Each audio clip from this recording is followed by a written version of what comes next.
to see myself. We will begin. Hey, what's going on, everybody? Welcome to the Sunken World Saga. This is a Dungeons & Dragons live stream. It's a little weird because we have 8 players, though you're only going to see 4 of them tonight, and each of those 8 players has 2 characters. This is our final session where we are introducing new characters, so from here on out, it's going to be familiar faces, unless you didn't catch our first stream, which unfortunately was not saved due to personal error. But we are going to be playing with the Knights of the Order of the Lion's Hope. And they are playing in Hallandor, which is where their knightly order operates.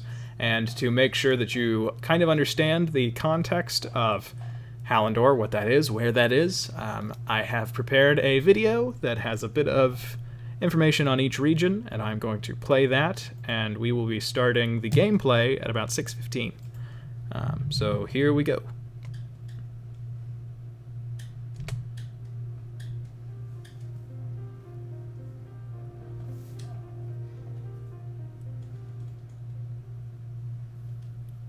There's a reason the trade lands are called such.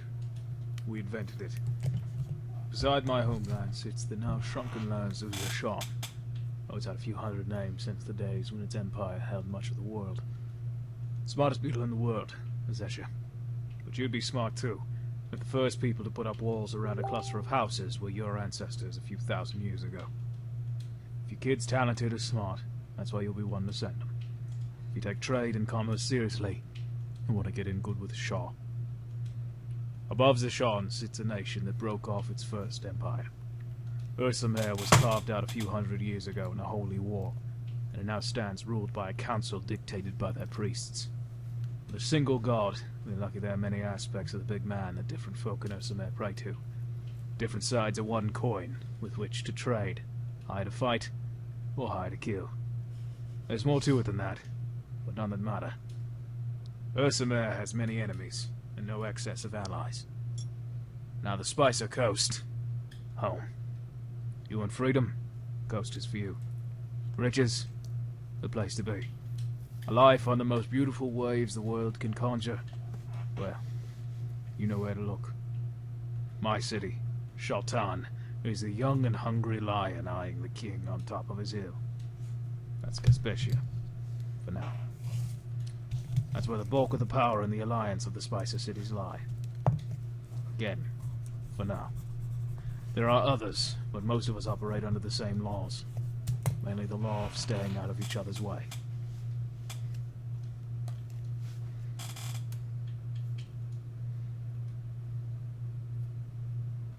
The South is difficult to explain to outsiders. They think it hot, and there are too many different groups to keep track of.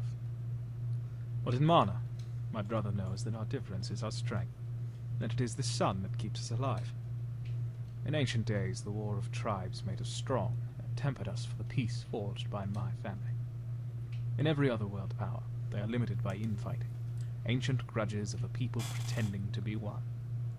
In Mana, under our king, as once we were beneath the pharaohs of old, before the Zeshan came, we are many peoples standing together.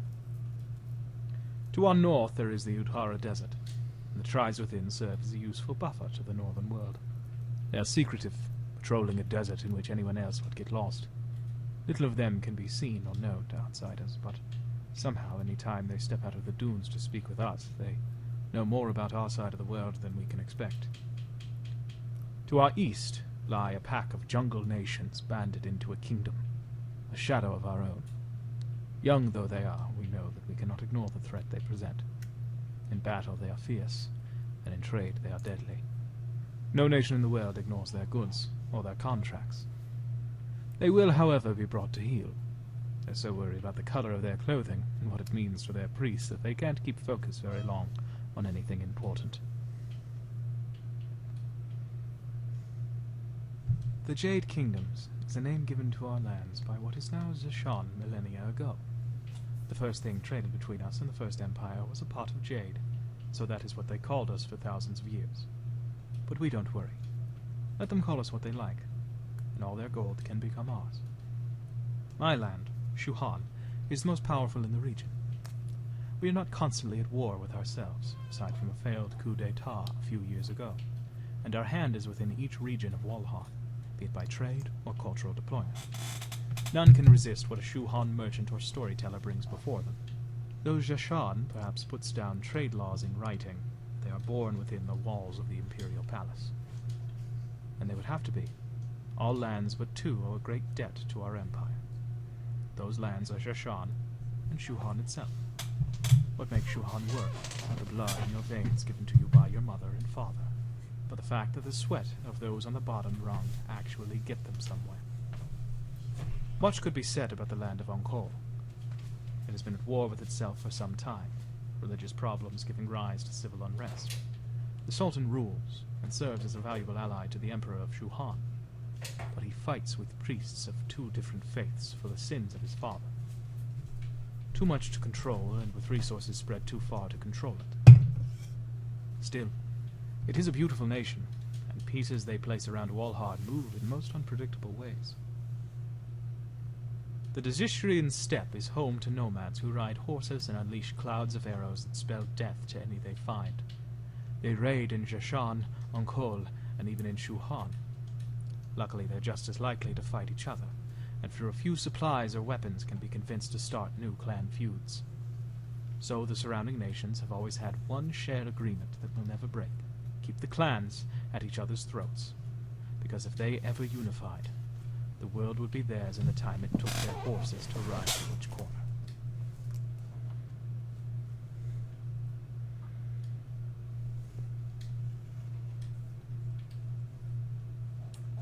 On Wester Island, my people have lived for thousands of years alongside the Mishato, the Kiatoi, and the many groups of the South. Now the South has been absorbed by the Zolka, a group who came from a land as large as Walharn when they lost too many wars and found space they could find many victories. They've taken the mountain, the jungles, the plateaus, and absorbed the peoples they conquer into their ranks. An army with great power, better organized, and with wealth enough to trade with lands on the continent they've never seen. They expand and build and take in everything they find. If my people weren't strong, they would terrify me. My people are the Hakote. Once three tribes of humans, orcs, and elves, we came together in the face of the southern threat when they arrived. Once we were the Ha, the Ko, and the Te. Now we are one. Stories passed back by mercenaries or law speakers from my tribe that travel to the continent tell of nomads, riding tribes in flatland on the mainland of Walhard. And one thing is as true there as it is for the Hakote. Speed, the saddle, these are life. Without them we are lost. Without them we are the same as the people going around on their feet. And those people are for raiding. Like the Kiatoi, forest people. Like us, they used to be many tribes, but came together in confederation when their forest began to die. One tribe, a tribe of wood elves, had the solution to save them. So the humans and dwarves and halflings agreed to follow them. If I were them, I'd have picked a tribe to lead that was better at fending off a few hundred Hakote on horseback. And finally, to the west, there's the Mishato. Mysterious fuckers. You can sometimes find them out in their villages, but most of them keep in the cliff villages against the Great Mountain, or stay below it. They're not too bad. Some of the prisoners we can take on raids pass a few poems around, and they're not too bad to listen to either. My father thinks we should start calling them our allies. Fight with them against the Zolka. I'm not sure I agree.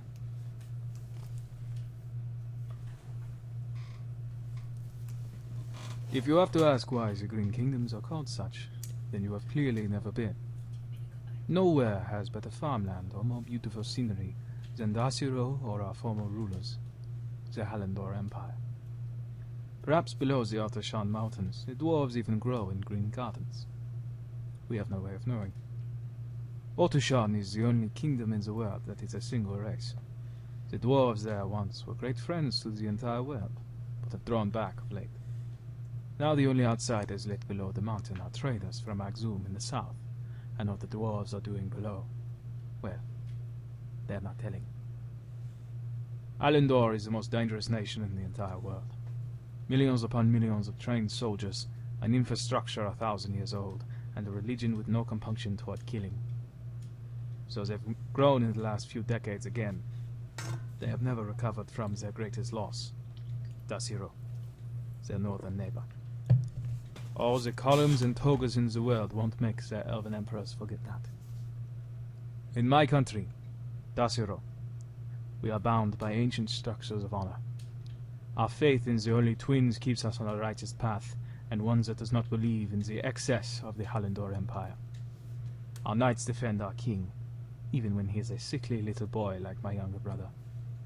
The peasants clamor at the feet of our nobility, as is natural, and new nobility defends the old to earn or secure their place in court. But greater than any trade or art we give the world is our holding back of the savages to our north in the form of the Yorn. They have always raided south, but our soldiers and knights keep them from reaching south of us by land.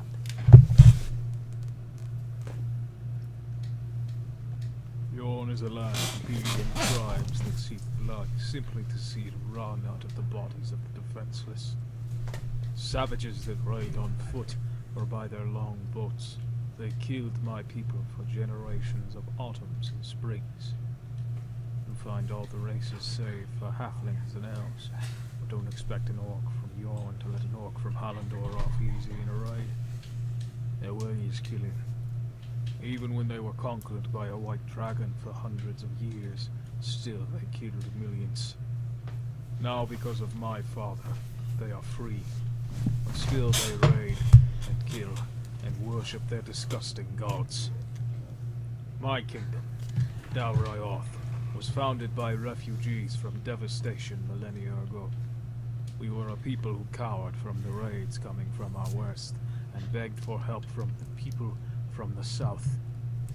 Help never came, until at once my father received word from new gods, and found the scattered fangs and scales of a silver dragon defeated by the white, who ruled the Yorn tribes. My father forged the hammer I now wield, and struck the dragon down, becoming ruler of a new land changed by the Light Father and Light Mother. The South never helped us when we needed it. And now they will receive my aid. Aid in the form of salvation from eternal hell. In their worship of disgusting heathen gods, they risk hellfire.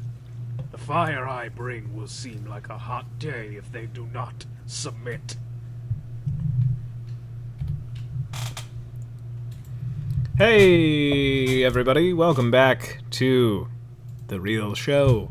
Everybody, please go ahead and unmute those microphones, because we are playing the Order of the Lion's Hope, and I can't play that with nobody playing.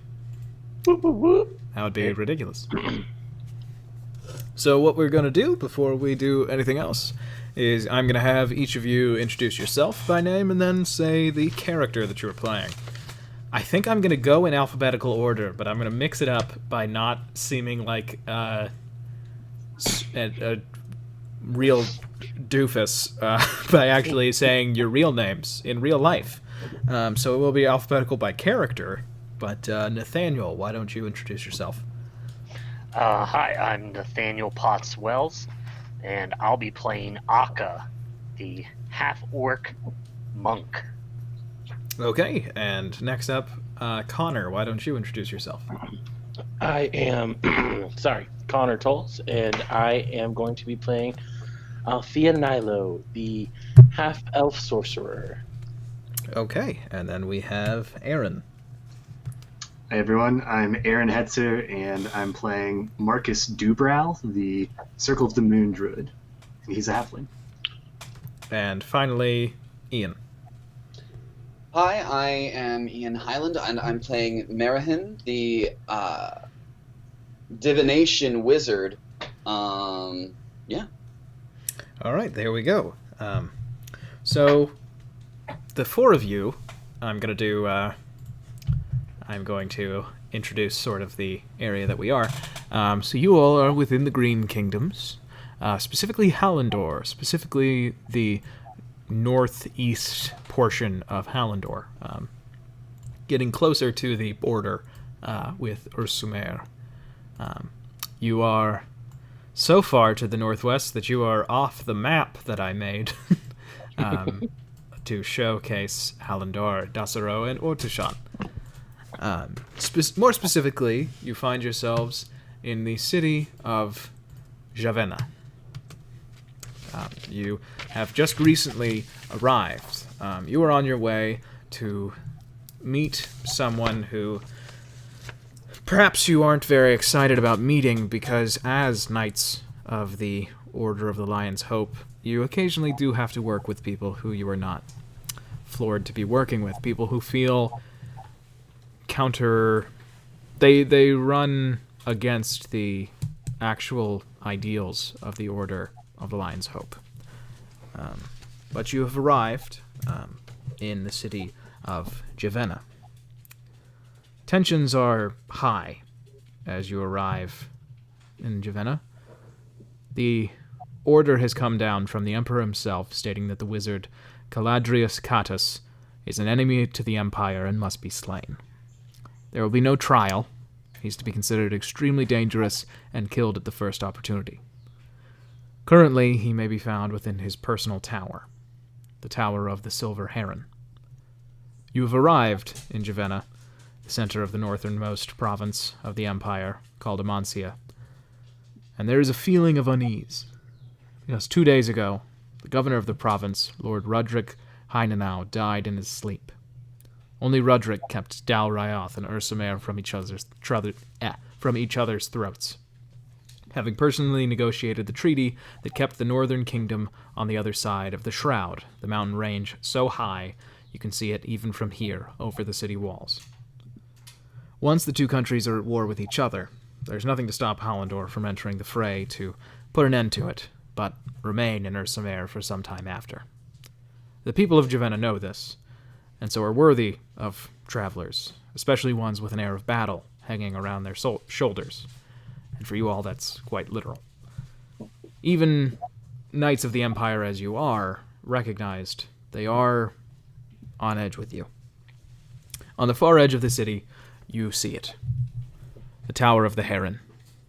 The place that you know ultimately you're going to end up. But before you go there, you are expected to meet the Minister of Information, Julius Sextus, who is working for the House of the Dove, the official office of the Emperor. He is going to give you the specifics of your assignment. But you have just entered, and before you, in the city, there is a tavern to your left, and across from it, there is a barrack, a building large enough to house an entire 4,000-man legion, though for now it likely only houses the city guard, which is much more modest. As you enter,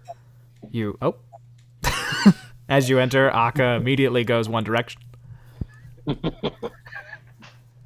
Just showing my intent. Okay. As you enter, a young dwarven woman with a slight frame for a dwarf and with long blonde hair approaches you. She looks up, and what does she see?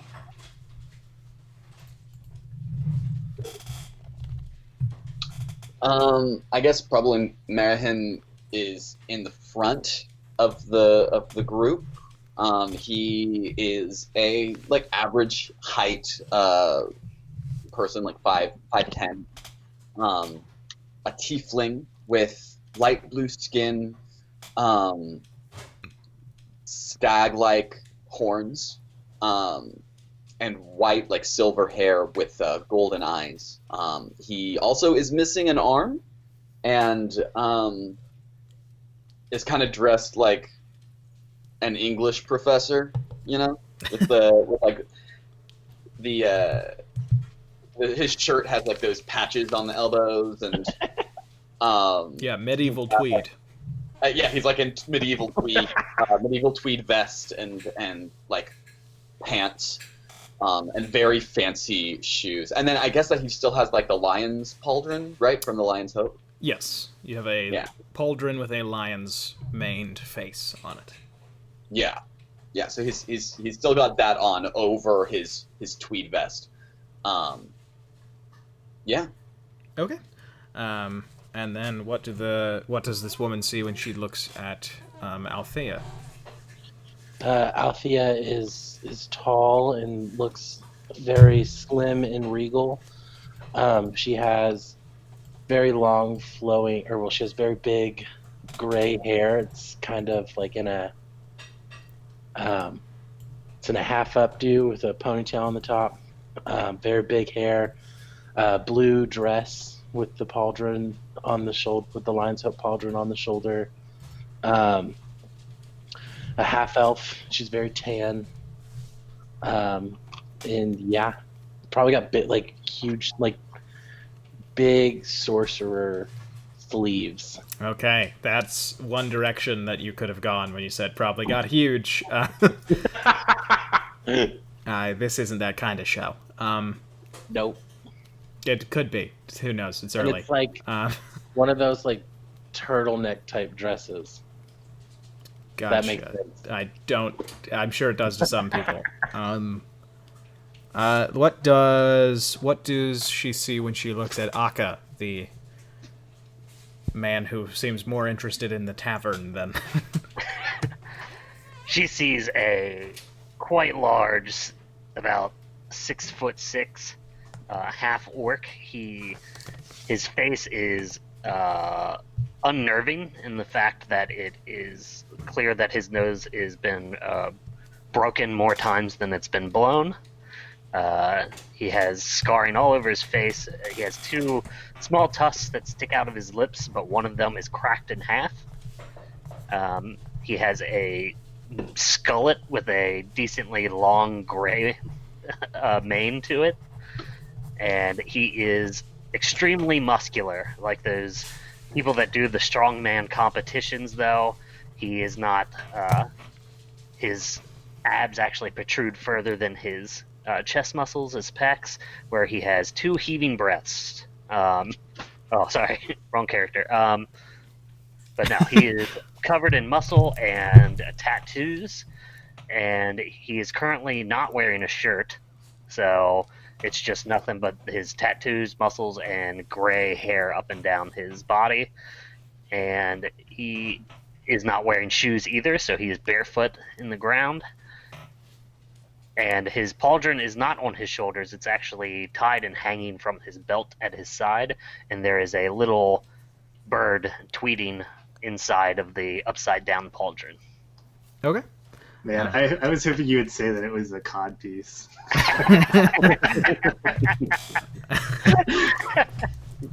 Only for official fights. Right. Yeah, sure. I'm glad that we have maintained the quota that I did give you all. That somebody in each group had to of knights had to have, giant something. And there's nothing Dog's not giant. freaking out. That promise that I made was wrong. Yeah, Marcus. What does Marcus look like? Yeah, there's nothing giant about Marcus. He's a halfling, probably only like 3 foot tall, and he has a skull cap on, and his clothing is also kind of professorial, I suppose, but it is dirty and torn. It's not as well kept as Miriam's, and he kind of has a high-necked shirt on, and he has a walking stick with him and a shield slung across his back, and then he also has the lion pauldron on. Although I suspect his would be made of leather instead of the steel that everyone else has. Yeah, that's probable. Okay, but this young dwarven woman approaches, and she kind of looks at you, Merahim, but then decides instead to stop in front of Althea, and she looks up at you and she says, "Spare any gold?" Althea will reach into her little coin bag and give 2 pieces of gold. Yeah, she takes it, runs off. Easy enough. She's gone. She disappeared. Is that someone we're supposed to talk to then to get the lore dump? Nope, not this time. Is she? Trust me, they'll appear and be like, "Hello, would you like to know about the old gods?" Well, And then another 15-minute YouTube video plays. Yep. With the little girl. Was it a little girl? She was she looked like she was more of a youth, like a dwarf who is around the physical age of 17. Were they like clean or dirty? Pretty dirty. Althea would have like reached out and probably casted prestidigitation. Oh, And, like, here okay. you go. And just like cleaned her up a little bit. Yeah, she looked super spooked when you did that. She just goes, oh, but then she runs off. Ika, I heard there was a puppet show in here that maybe we could go see. Has lots of interesting information for us. Some information about the world, maybe? A puppet show. Yeah, let's go see that. That sounds fun. All right, hold on. Let me pull up the stall. What do you know? There is a stall where you can see a bunch of children gathered in front of a puppet show. I didn't expect this, but I'm glad that it's happening. What are the two of you doing? We have business to do. We can't go perusing puppet shows. We have time for just one show, don't we? And I give him a big smile. Yeah, let's have a look. What was our Yeah, why are learn a we here lot from again? puppet shows. Aren't we supposed to be meeting with somebody?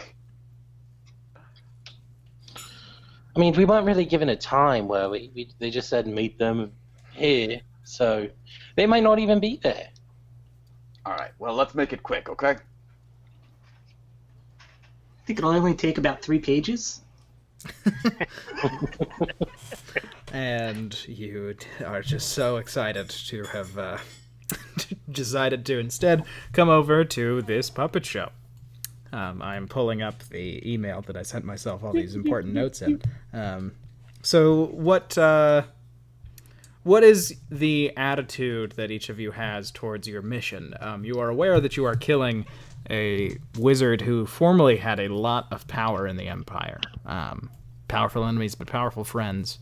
And it seems like all of a sudden, out of nowhere, he is just to be killed on sight. What has been sort of what's your internal reaction, and how are you all expressing that to each other as you enter this city of Javenna? Have any of us personally met this wizard before? I think there's a chance. Is he an academic? Would Marahim have had the opportunity to meet him through a research convention or something? There wouldn't be not necessarily that, but there is a chance that you could have met him. Basically, he was a powerful guy. Maybe before you started riding a desk, you might have had some interaction with him out in the field doing research. Was he nice? He seemed like a nice enough guy when you met him, but that would have probably been 15 years ago. Okay, cool.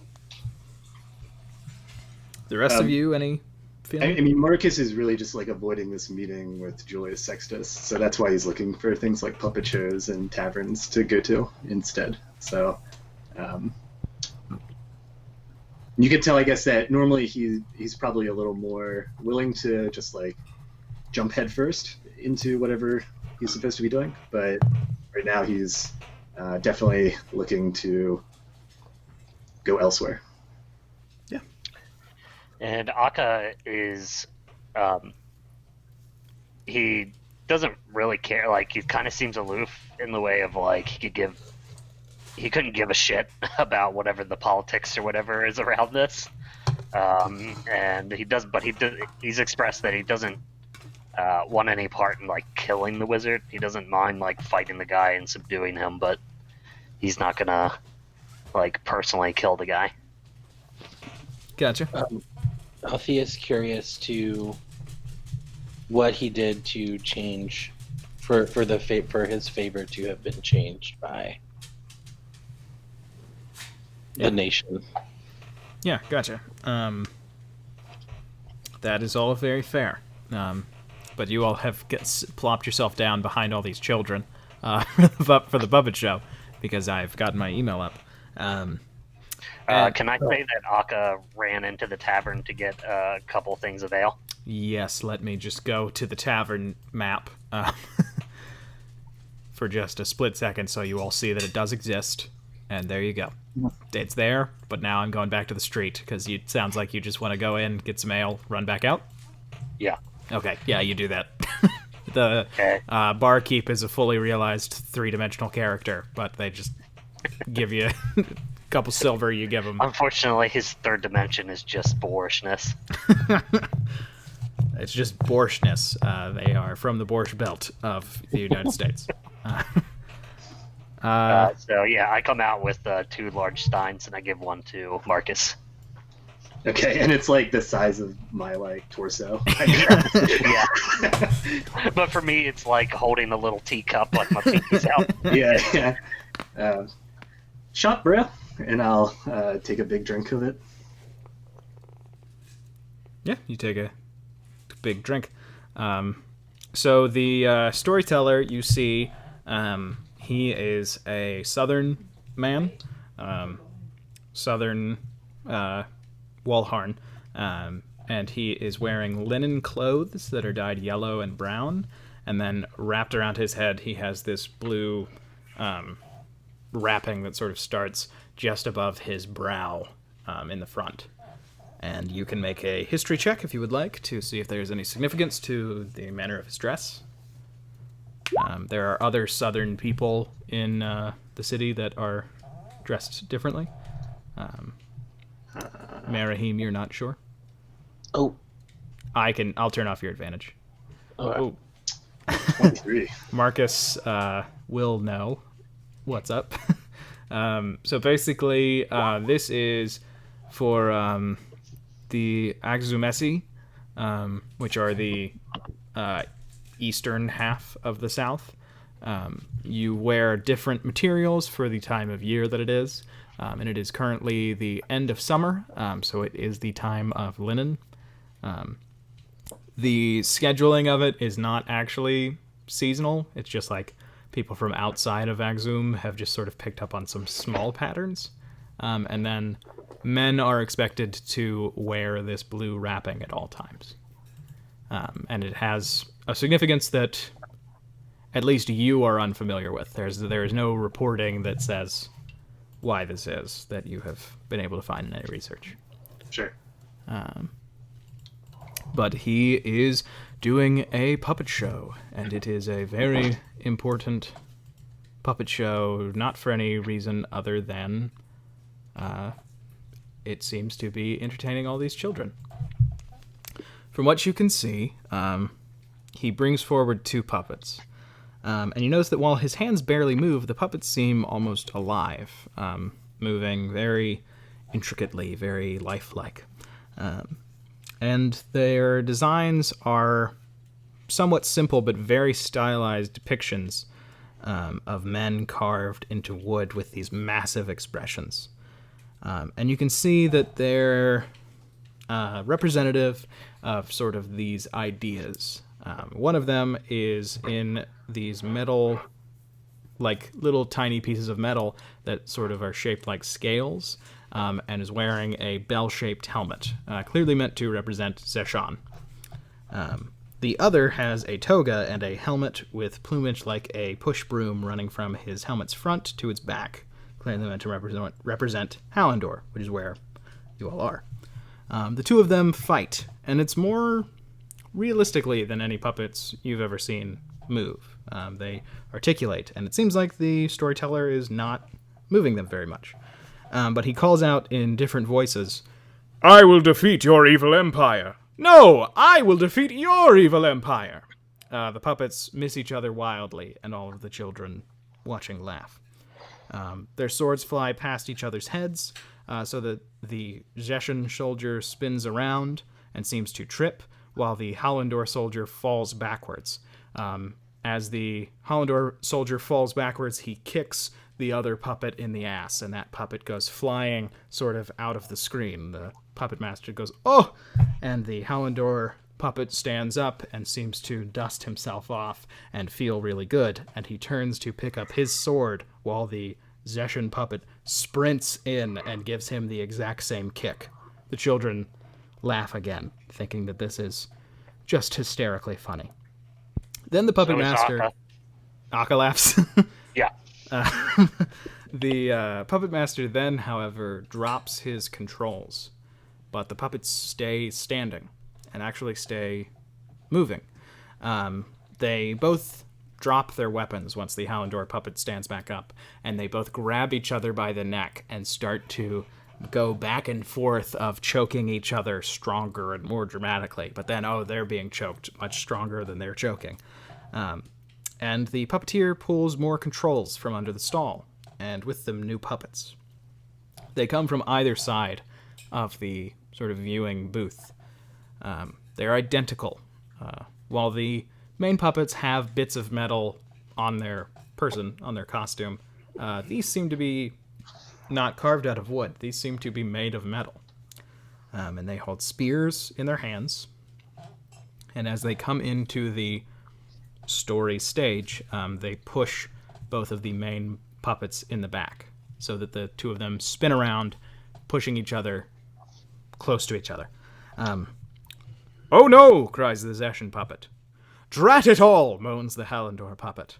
Together, then, they shout, "These men are iron! They will be so difficult to kill!" And then you watch as the puppets begin to run on their own, with the puppeteer shaking his controls to make the Iron Men follow them.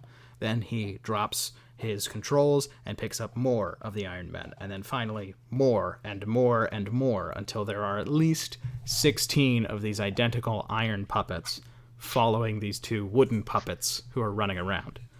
Finally, they can't get away anymore. The stage is too filled up.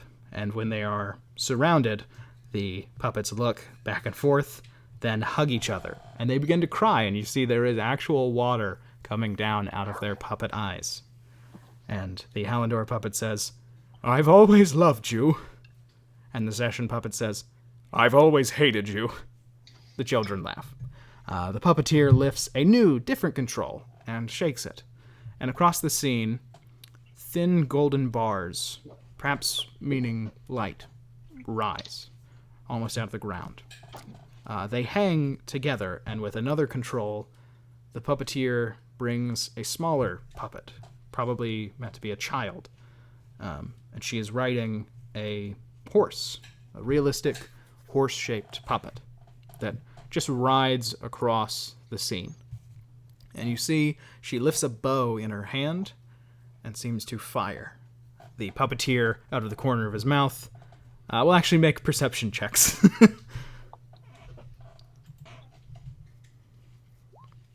Oh, wow. 22. It's almost like you all are adults. 3. All of you but Althea see the puppeteer go thwang out of the corner of his mouth as the bowstring is dropped. Well, critically, Althea is the only person who's not middle-aged in our group, which I don't think we've mentioned that yet, so it makes sense. That is fair. She's not as jaded as you all. Yeah, right. Althea still firmly holds on to her childlike wonder.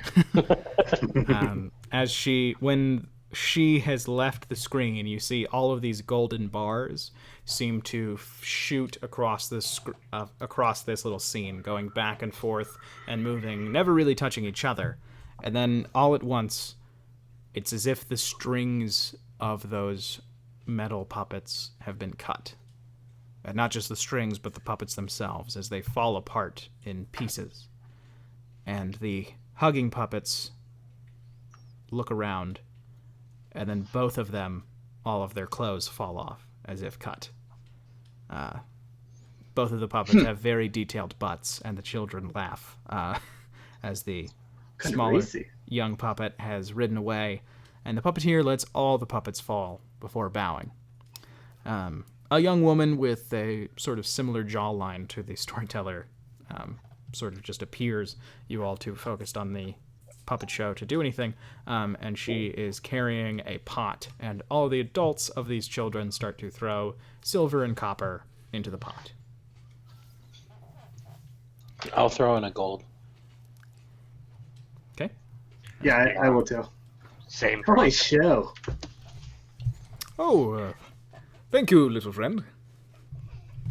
The storyteller smiles at you, and you can see he has started to pick up his puppets that are... Some of them are together, some of them are completely busted apart. Althea's just like, oh my god, that was so wonderful. I have absolutely no idea how you managed to do that. Do you know magic? Oh, a little. Here and there. A few tricks. A few small charms, enchantments. Not much, mind. Just enough to get by. She just smiles and very, very wonderful show. Of course. Well, if you don't mind, I need to go get to work putting these back together. So, wonderful. If you don't mind, my daughter is collecting a bit. So if you enjoyed the show, feel free to throw a little coin my way. But thank you. Wonderful. Goodbye. And he turns, scooping all of the puppets up and putting them into a crate, and starts to walk off. Awkward sort of man. He doesn't hear you insult him. Yeah, Merihim would wait for him to leave. I think So, Oh, sorry. Go ahead. oh yeah. Are y'all ready to get along the way? Do the job that we're here to do? Eka said that he wanted to get a drink. Maybe we could go get a drink before we go. Yeah, it seems Toot Toot has drank too much of my ale, and you see that the little bird that was in his pauldron is now on the lip of his stein and is drinking out of it whenever he tips it up for himself. All right. Well, I suppose we've got time. I think he's got like a little pocket watch, and he's gonna like flip it open and check it. And like, okay, we've got about 30 minutes. I suppose we can go ahead and grab a drink. It's a pocket sundial. Yeah. Yeah. Just kidding. They have watches. They have clocks. So you could have a small. It's just literally you ripped a cuckoo clock off of the wall. No, I Strapped to your only arm. cast shrink on it. Yeah, I mean, you all feel like you might have some time to pick up a few more ales. So, to the tavern. And you all enter the Tail and Bucket. It is a lively place. There is a bit of music, but you can't see where it's coming from. And there are a bunch of people drinking at two of the tables who seem to be very lively, and then there is one sad drunk on his own, sort of crying into his cups. But there is the bartender who you came in and spoke to very briefly, Aka. She is still at the bar. Oh yeah, what'll it be? More ale for us, please. Just ale? At all? Do you have any port? Nothing wrong with ale. Oh no, I didn't mean that. I didn't mean just ale. I just meant only ale, I suppose. Do you have any... maybe a round of shots for everyone. My treat. Oh. Merihim gives him just the most withering. Althea is here for it. And before any of you can say no, she smiles just without moving her eyes from you, Marcus, and shouts, "This little fella just offered shots for the bar!" Yeah, whole bar. Come on over. And everybody rushes over except for the sad man. And she begins with a young man who looks very similar to her. She begins to pour shots of... she looks at you, Merihim, and gets a bottle of port and begins to pour shots of port. Could you get me one of those shots that bartenders hate to make? They have all the ingredients in them. I suppose. Yeah, for everyone here, it'll probably take a little bit longer, I think, to fix those shots, but it'll be delicious. I think so. Sorry, don't mind my dog who's out back disrespecting that there's a story going on. And she goes over and fetches a few new glasses and a few different liquors and liqueurs and begins mixing and stirring. And her assistant, the young fella, he does go and he gets 2 ales and then brings them in front of you, Aka. Okay. And she smiles up and... Sorry. No, go ahead. She smiles at the four of you and says, "So are you Legion? Legionnaires?" We're part of the Lion's Hope. Oh, right. Yeah. Oh. Apologies. Didn't mean to insult you. Well, it's not really an insult. A lot of folk join the Legion and don't stay for quite a bit. Well, I'll finish these shots. Why not? And it takes her about 5 minutes to make all the shots total, and all these drunks have started to lose interest. But then once they're in front of them, they are happy to have them, and they all down theirs super quick. But your four are each still in front of you. I raise mine up and I say, "Well, here's 2 puppets and friends." Puppets and friends? Throw mine back. Hey. And I'll throw mine back as well. Same. Althea does the same. Maraheim takes a sip. You're not really supposed to. Oh, come on, Do I have Uncle Mayor. Let your hair down a little bit. Do I have a porter and a shot of this fancy shot? I think you have a shot of port and a shot of the fancy. It's kind of like a vodka cookies and cream mix somehow in choice, delicious. medieval Rome. But then you also have a shot of port. Like it was milked from a brown cow. Yeah, I'm gonna take up the vodka cookies and cream, and I'm just going to hand it to Althea and be like, "I'll stick with this," and pick up my port and take a little sip. Althea will take his shot and be like, "You're lost." And she looks down at you, Marcus, and says, 2 ales, 4 shots of port is what I got up before you stopped me, and then all those shots, that'll come to about 20 gold." Jesus. All right then, 20 gold. It's a little rich for my taste, but sure. She smiles and says, "Oh, just put it on your orders tab." Oh, choice, yeah. Not go ahead and literally. put it on there. Not literally. No, I just tell them you needed another 20. Oh. Well, is there something we can look at here, Mirahib? Maybe get a tab at some of these bars we go to? No. Oh, it's probably going to save us a lot of time if we just go ahead and set them up now. You've spent 20 gold buying shots for everyone. Yeah, but look how happy they are.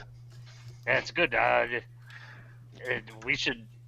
They could probably use some song, too. Well, then go ahead and sing, but you can't exactly be hiring out of the order's pockets every time that you're interested in a bard for a bar. I mean, I'll sing something. You go ahead and pay this tab for the Lion's Hope, and then and then he climbs up on this table. Okay. All eyes turn to you, Akka. The song is like a ding ding ding ding ding ding ding ding ding ding ding ding.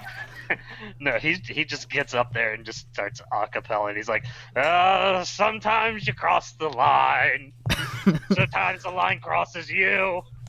He just rings between everyone. He's acapelling.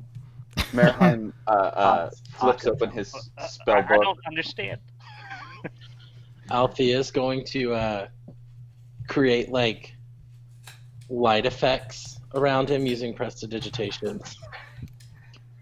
So it's like a whole show. Yeah, okay. Akka, make a performance check with advantage. Okay. Has Maraheem left the bar without paying? No, he's went over to the farthest table away, and he's looking through his book to see if he did actually copy down silence or not. Okay, gotcha.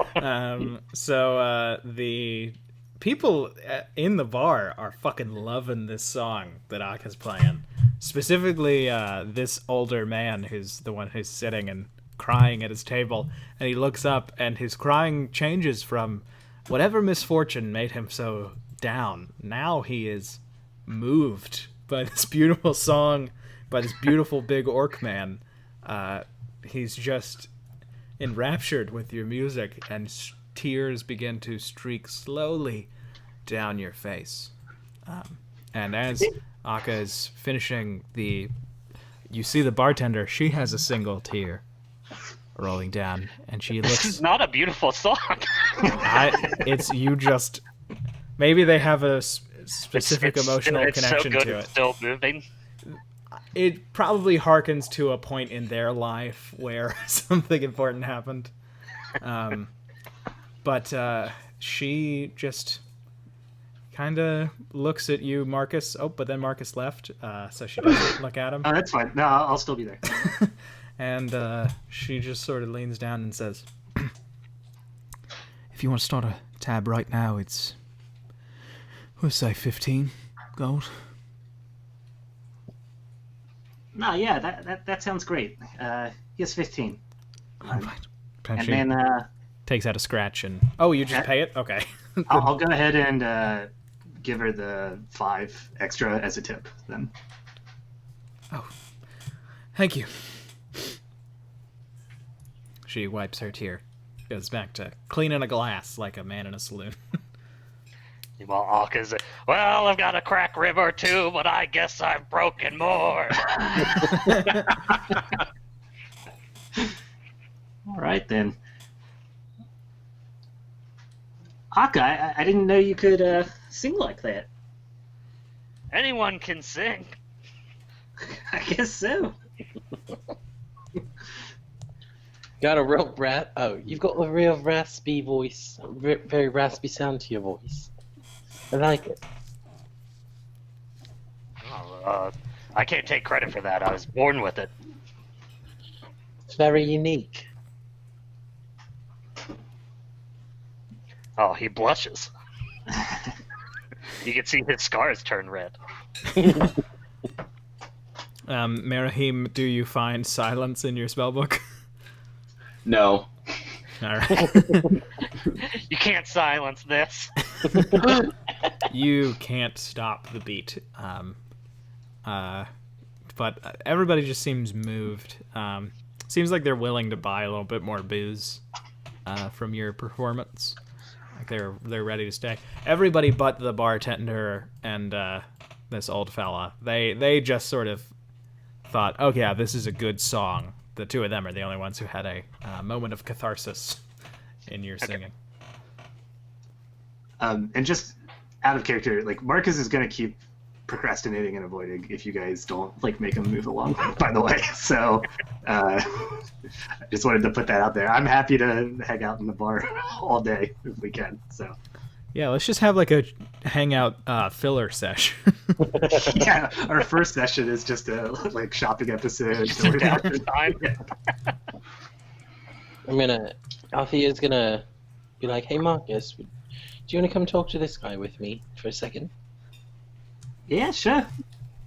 Who? To this guy who's crying over here. Oh yeah. Roy. Hello. Are you okay? No. What's wrong? My son. He's joined the Legion. That's quite noble. It's not. He's 16. It is foolish. He is a boy. They should not take him this young.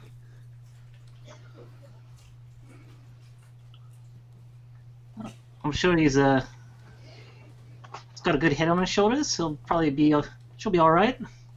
Yeah. So did my brother. And he is not here anymore. Ugh. I, Eka? my Wanna come brother, over here? I'm sorry, my brother used to sing a song like this one. Did he also have cracked ribs? So many. Sorry to hear that. This is not your fault. You do not need to apologize. I am sorry that I have brought you down from the celebration of all these drinks that you have bought everyone else. Oh, no. You haven't brought us down. Well, maybe a little. That's what it sounded like. But yeah, she'll be all right, fella. What's your name? Augustor. Well, I'm Marcus, and this is Althea, and well, I don't really know what to say. Well, what was your son's name? He's still alive. Well, I know, but His name is Nest. His name is Nestor. Nestor. Well, we're knights of Lion's Hope, so sometimes we work with the Legion. I guess I don't. Do we? Yeah, Actually, sometimes you would, yeah. We'll be sure to, if we ever do work with your son, we'll be sure to keep an eye out for him. Make sure he stays safe for you. Thank you. He looks like me, but strong and handsome and young. Oh, but you are. So he looks exactly like you then. And she gives him a little wink. Make a persuasion check. Hey, this is what I'm proficient in. Hey, natural Oh. 20! He smiles, and you can see that it is actually like a genuine smile. And he just says, I don't think so. Thank you.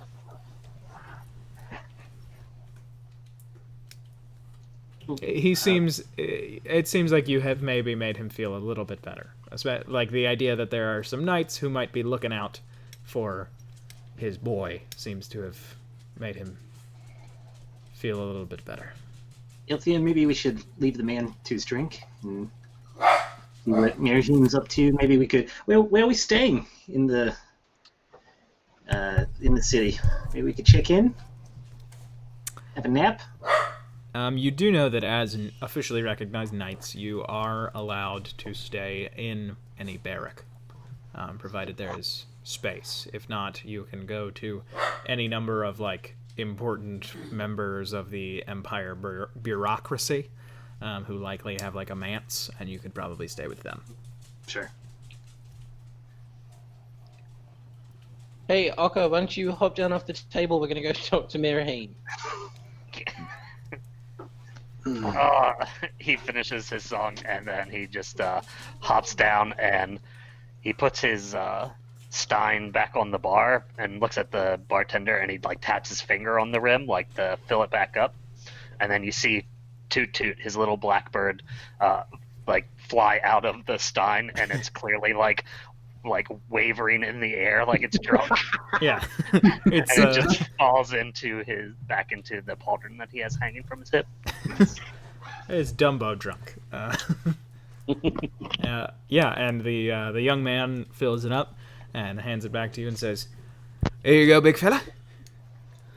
Are you gonna sing another song?" Oh, maybe in a little bit. All right. I'll have to think of the other ones I know. I'm not good at remembering lyrics. I certainly know if you have a few more drinks. But all right then. And he hands it to you. Hey, Okka, would you mind asking them if they have any, nuts or anything? Do you have any bar mix? I heard that. We don't have any nuts. We do have just a fuckload of olives. Olives it is. All right. And he slams down a little bowl of green olives. I'll pick them up and bring them over here. I think they're kind of gross, and I'll put them on the table. Meriheim looks up when he puts the olives down and just casts prestidigitation on them to clean them. Yeah, I don't think prestidigitation is quite powerful enough to pit a bunch of olives, but they do now look a lot cleaner. Yeah. Still got the Smart pits. olive. Going up, Nasty. pick one up, and I have my chameleon is just sitting on my shoulder. Do chameleons eat olives? I don't know what a chameleon eats. I feel like, they don't. Crickets. Our sponsor, PetSmart, does not sell chameleons, so I don't believe that they will have any issues with me saying I don't know shit about chameleons. Did you say crickets, Nathaniel? I think so. I think a cricket. What is a cricket but the olive of the insect kingdom? That's a good point. That's I think- beautiful. Well, they'll eat anything if you let them and make them. Or makeup. I think. And make 'em. I think your chameleon can choose to eat olives if you choose to have your chameleon like olives. Yep, he does. Okay. Yeah, a rat scurries off of out of like Merihim's shirt and like down his one arm and onto the table and starts nibbling away at some olives. Okay. Some very clean olives. Yeah, no, it's a clean olive. Clean rat. Oh, rats are very clean. PetSmart, I might sell some rats, so I will say that rats are great. But yeah, you all are all sitting at the table with very clean olives and your animals, some of your animals eating a lot of things. So has everyone gotten the true, what town is this? Javira experience? Well, lunch is coming up in a few hours. Maybe we could just stay for that. Like I said before, we've got about 10 or 15 minutes left before we really have to get going. Do we even know where we're supposed to be meeting this person? You do. It is the garden of Sadrine the First.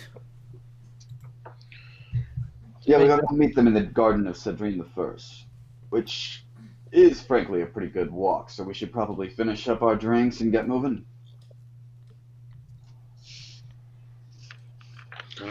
I mean, that works with me. If we must. Merihim, do you know what happened to this fellow? Why is he so on the shit list right now? Do I have any information that the others wouldn't? Not really. The idea of having a contact is a little bit to have, like, here's some suggestions for how you go forward, but I will also be giving you the rundown on why you're doing this. Yeah. Okay. Well, that's why we have to go meet with our contact. We gotta find out what's going on. What are we waiting for then? And she'll just throw back her ale. He raises his glass to that and finishes off his port, which he has taken like 15 minutes to nurse. He throws it back like it's a big gesture, but there's like a spit left. Yeah. And everybody else finishing drinks, not having drinks? What you doing? Yeah, I mean, I think I've already finished. Back. Yeah. Okay, that's fair. And I don't think any of you but Merihim would likely have a low tolerance for alcohol necessarily. So I don't think any of you are drunk. So you don't get wisdom penalties, but charisma positives. So if you are done drinking, we can say you Wait. all are going to move on. Being drunk gives you a charisma positive? Yes, it does. No shame. Helps you out. Dang. I'll keep that in mind. The min-maxing is coming out now. Yeah, man. All right, Althea's going to He's already be worried drunk the he's gonna become entire an show. alcoholic. Yeah. All right, let's get a move on. Yeah, I think Marcus is kind of out of excuses, so he'll come along. Okay. And so, as you all go deeper into the city, Merahim, I think you probably have been to the city once or twice before. So you have a vague idea of where the garden is, and then you know that there will be some type of signage Okay. indicating how to get there. But as you go through the city begins to open up a bit, and you can see there is sort of a lot more space the wealthier you get inside of the city.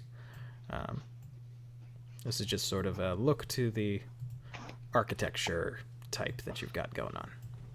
And if you all are looking at the same page as I am, yes, you are. And you all make it to the Garden of Sadrine. And when you make it there... And when we're about a block away, I'm going to turn into a spider and sit on Akka's shoulder. Okay. Do you mention that to your... Akka is definitely afraid of spiders, and he tries to smash you. No, I'm just kidding. Do you say that you are going to do that to anybody? Yeah, I mean, I'm sure I would. So I'll probably be like, yeah, I think I'm gonna relax a little bit. You guys can do the talking. You're a little more better at that than I am, and I'll be right here as a spider. You know, the thing I turn into all the time. So, yep, good luck. And I turn into a spider and crawl up Akka's arm. So, Okay. Ian, this druid wild shapes into another creature, and you don't run off screaming, but I do it. I turn into a freaking horse, and you lose your crap. Yeah. No, yeah, that's just how it works. So you all do watch as Marcus turns into a spider. And it's a like tiny spider. And it's one of the like kind of cute ones with the big eyes. Yeah, I mean, I watch it. I don't even blink. Can you add my token to the map, Ben? Oh, I deleted you instead of Marcus. My bad. Sorry about that. You Oh, all it's fine. are on the map. Akka sounds a little bit more like a spider name to me. Yeah. It does. It sounds like the body part of our one specific type of spider. Have you heard about the desert crawlers, Akka? It's terrifying. But you all are in the garden, and you all can make history checks as you enter the garden to see if you recall anything about the garden or Sadrine the First. What kind of a check did you say? History. History. Ooh, natural 20. Oh, nice. Wow. All of you know that Sadrine the First was the third emperor. He was the son of the usurper emperor, and unlike his father, he was not very warlike and not very interested in actually being hands-on.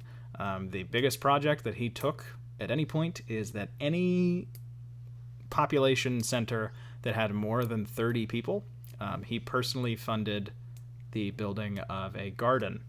But as you see when you enter, it is much more like a public park.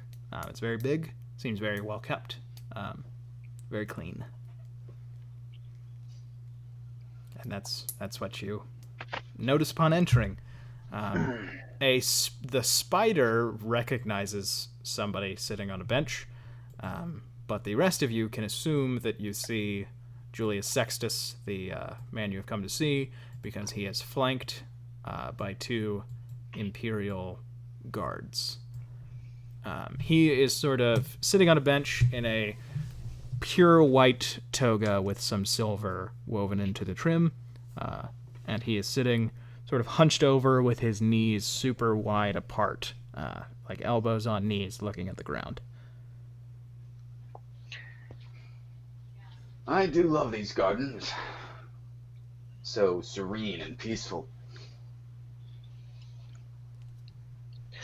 I agree. This is a very comforting place to be. Marcus, that tickles.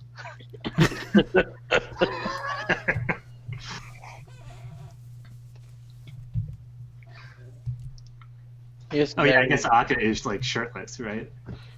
Yeah. Is Marcus like snuggling in on his shoulder? Yeah, sure. Nice, beautiful. What is this statue of? I think Marahim is like wanders up to it and starts like looking it over. Yes, the statue that is in front of you is it looks like an eagle there, but it is actually not. I just could not find a asset to use at this moment, so I'm sorry about that. But it's actually a statue of a white dove, which is the sigil of the Emperor. And it has been since the first Emperor, Ulterius. His soul-bonded animal of the sky was a dove, the expression of his soul in 4 different animals. His flighted animal was a dove, and it turned out that the second emperor's was too. So even now, if a emperor has a different soul bond, once they discover what theirs are, the sigil of the emperor and the empire as a whole is a white dove. Cool. It is that big, though. It's a very big dove, not a not a anatomically correct dove. Yeah, I think that I like call Althea over and I start just giving her the history that you just gave us. Would Althea know this? Yes. She's just gonna like nod and play along like she doesn't know then. Yeah, so that's it's interesting, right? The whole basis of our Empire sigil is based on a couple of Empire soul bonds, but now it doesn't even matter anymore. Wow, Uncle Merheim, I never knew that. That was quite riveting. Thank you for that little lesson. I just nod. Right. Well. Good But job. I'm really playing it up like I kind of said it sarcastically, but she did not. Akka goes over to the bench and just lays down on it, folds his hands behind his head, and is just kind of kicking his little feet out from, well, not little, big old feet out from the other end of the bench. And I'm still on his shoulder. Yeah. The man sitting on that bench over there is like rubbing his temples, looking at the ground. Yeah, I'll make my way over to him. I'll say, "Come on, Hold Althea." on. I'll grab his patched elbow sleeve before he walks away real quick. Wait, are you just talking about the one that dangles to the other side? Yeah. It's like folded up. It's presentable. I'll hold on, Uncle Mayor. Let's make sure that this person is really who we're supposed to be meeting. And I'm gonna cast Detect Thoughts. Okay. Wisdom save of 15. Oh, are you delving deep? I'll start. So can you start at the surface and then delve a little deeper? I believe so. Yeah, Yeah, you get to that's choose what I'll- with your action whether you want to delve deep into somebody, and then they know. Okay, yeah, I'll start on the surface, and if things seem dicey, I'll. Yeah. Or if they just seem interesting, like if he's thinking something super weird, I really want to go into it. He's thinking, God, I would love to have a cookies and cream flavored shot. No, he's he is right at the moment. He is thinking about pain. Ooh. Specifically pain at the back of his skull, like a migraine, and thinking about how his doctor is a fool, and once he is done with this meeting with these foolish knights, he's going to try to find a new doctor and possibly see if his wife is willing to stop visiting the quack sorcerer that she goes to for all of her cures, and maybe they can try to find somebody together who maybe supplies some better stuff. That's all surface. He's got a lot of thoughts going on.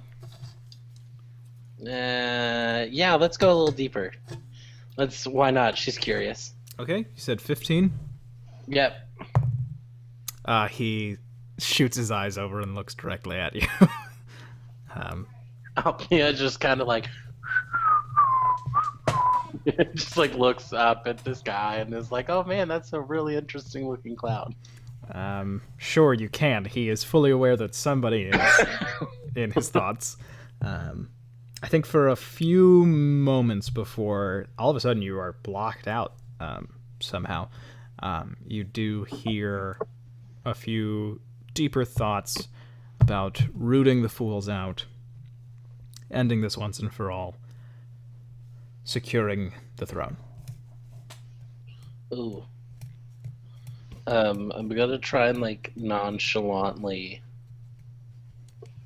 give Maraheim kind of like I'm gonna say quietly, I think that is the guy that we're looking for, but I think he might have a little bit of a different plan for the direction of the kingdom. Interesting. Well, let's go ahead and talk to them anyway, see what we can gather. He's gonna start like walking over towards them. As you approach, you see that he whispers something to his guards. But he then gives you a very, very, very faint smile, very tight-lipped, as you get closer. So, what's his Hello. name supposed to be? Julius. Julius. Sextus. Hello. That's what I thought. How are you doing with Lion's Hope? I assumed from the shoulder. Yeah. I was told that there would be 4 of you. Oh yeah, the other two are over there. They're not necessary for... Oh, that hurts. Okay. William. I work with many fools in my line of work as well. Sorry, I think I dozed off. Yes, I saw so. He Anyway. rubs his temples and kind of looks down at the ground. And then he looks up and he makes eye contact with you, Althea. And doesn't break as he says, I worry that there might be some prying. I would feel better if we took a short walk. Prying? Yeah. I don't know what you mean. There are often ears trying to listen into important conversations, so it might be good to be on the move, I agree. And sometimes people don't even listen with their ears. Come. Can And people not listen with their ears? That sounds... I mean, don't you have to listen with your ears? Make a deception check with disadvantage. No! Oh, goodness. I should have kept my mouth shut. Okay. Wow. Ooh. So lucky. 22 and 26. He kind of just... I am proficient in deception. Yeah, he kind of just drops his face and says, there are many ways. Come, let us walk. And if you guys are okay with it, you all feel okay about taking our break now? Just so that the talk, in case we get into any like backstory, lore stuff, that doesn't feel like we're Russian. Sure. Yeah, sure. I would rather feel like we are Ukrainian. That was a joke. Okay, so we'll go on our break now. Why don't we say that we'll come back together at 7:30. Sounds good. Okay. Great. Geez, 10 minutes, that's like all the time it would take to like go to PetSmart and take it. A great opportunity to get all their discounts and deals. You know, it's funny that you say that, Nathaniel, because PetSmart is the #1 shop for you to go and really just enjoy yourself looking at all the great prices that they've got, because those prices, well, they've never been lower. Even for crickets, if you have a chameleon that Yeah. you need to feed. You know, and I always say crickets are the olive of the insect kingdom. Isn't that their slogan? Uh, Yeah, it's Yeah. PetSmart. Smarter olives for your pets. yes, it is. It is a very much. All right, I've lost the thread. That's So, the PetSmart slogan in Russia. all right, I've lost the thread because they have to make all of the dog beds by hand. That's not true. Russia has competent industrial work. So, listen, everybody, we're going to be back at 7:30. Is there a way for me to make one screen stay the stream but have me still talking while I do something else on my computer? Or is that not possible? You mean you want to mute yourself? I'd like to not mute myself. I'd like to stop sharing my screen, but keep my screen on one thing. I think on OBS there's an option to choose the screen that you're sharing. Oh. Yeah, or you can have like a image that it just sets to. So you can like upload an image and you can just say, this image is what I want to show through OBS. So that's like the source, right? And you see how it says like display capture or browser. Yes. I mean, I've never used OBS before, so I don't know. But my assumption is that you can choose for it to be the browser, or maybe if you press the plus button, maybe there's an option to. There is. You're right. All right, everybody, don't look at the stream for a few seconds. It's okay. What, you don't want to share your porn with us, Ben? All right. Well, we don't have to talk about that. No, I don't know what I might have saved. So, actually, no, never mind. I'm just gonna wait because I'll figure this out. This is a D&D thing, not a Twitch tutorial stream. So 7:30, we'll get back into the game. If you all, the players, want to not look at the screen, that would be just look at the chat in case there's any question. Can you get counter overlay going? Yes, we can.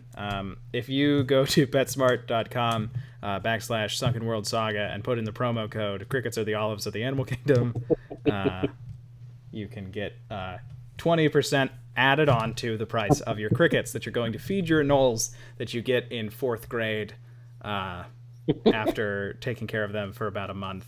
And most of the kids who get them, they end up dying within a few months like mine did. But my friend Kyle kept his alive for like 6 years and even got more and added them to his little terrarium.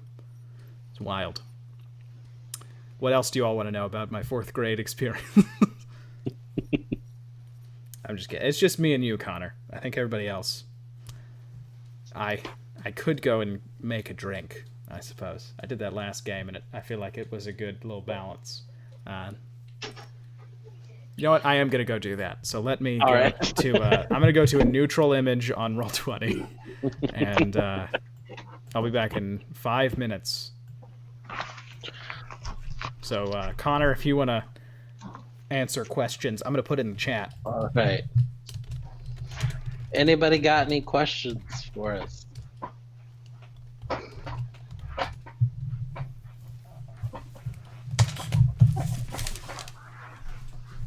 Nope. All right. Who liked Aka's song? Because I thoroughly enjoyed it.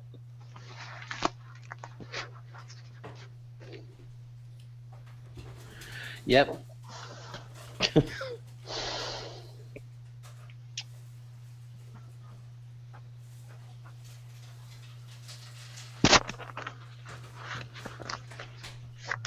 Who is back now? Is that Ian? Are you back? Yes, I am back. And to answer Greg's question, it's always better to fight 100 duck-sized horses than one horse-sized duck. I don't know. One horse-sized duck sounds like a lot of fun. Sounds like a challenge. Yeah. Okay, but like actually think about like what a duck is designed to do at duck size, and then make it horse sized, and you will never escape. I mean, ducks are pretty fast on land. They can fly, and they can swim. That is true, but I also feel like if you were to like scale it up, it would maybe lose some of that dexterity because there would just be so much more weight. True, but if you scale down a horse to a duck size, that thing's weak. That's not going to do anything. You can just kick its little legs out and it's done. It's got to kick 100 horse legs. Well, actually, wouldn't that be like 400 horse? 400, yeah, right. Yeah, but you only need to kick one horse leg out for the horse to be done. Yeah, I guess we learned that on the second stream. You just need to... Yeah. You just need to take one horse leg out, and then you're good. Yeah, and then you can just heal it and they'll be back. And they'll be your friend afterwards. Yeah. And then you would have 100 horse friends that could help you fight the giant-sized One duck. giant-sized Yeah, duck. right. Yeah. Yeah. No, yeah, I think we've solved this riddle. There'll be 100 biscuits. Yeah, but like you can break them up into really small pieces. Yeah. Well, if they're your friends, you wouldn't want to break them up then.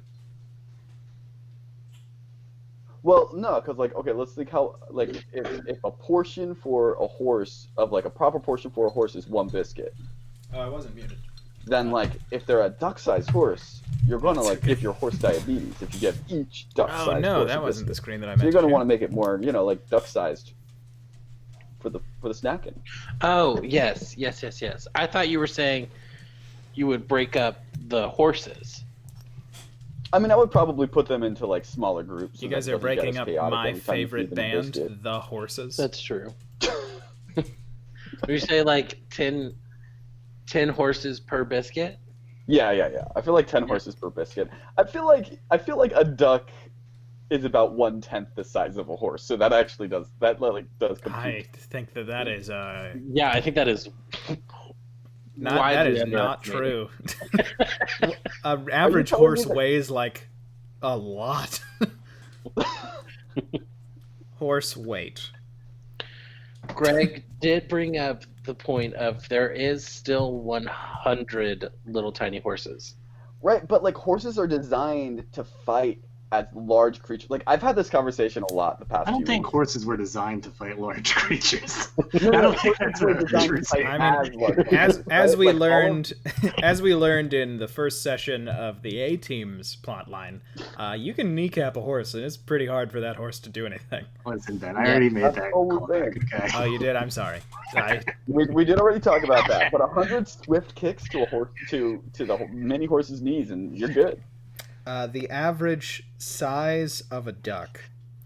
I looked up average duck, not average size. So that's average weight. So I was just finding out like an average duck like does live at home until the age of like 27 now.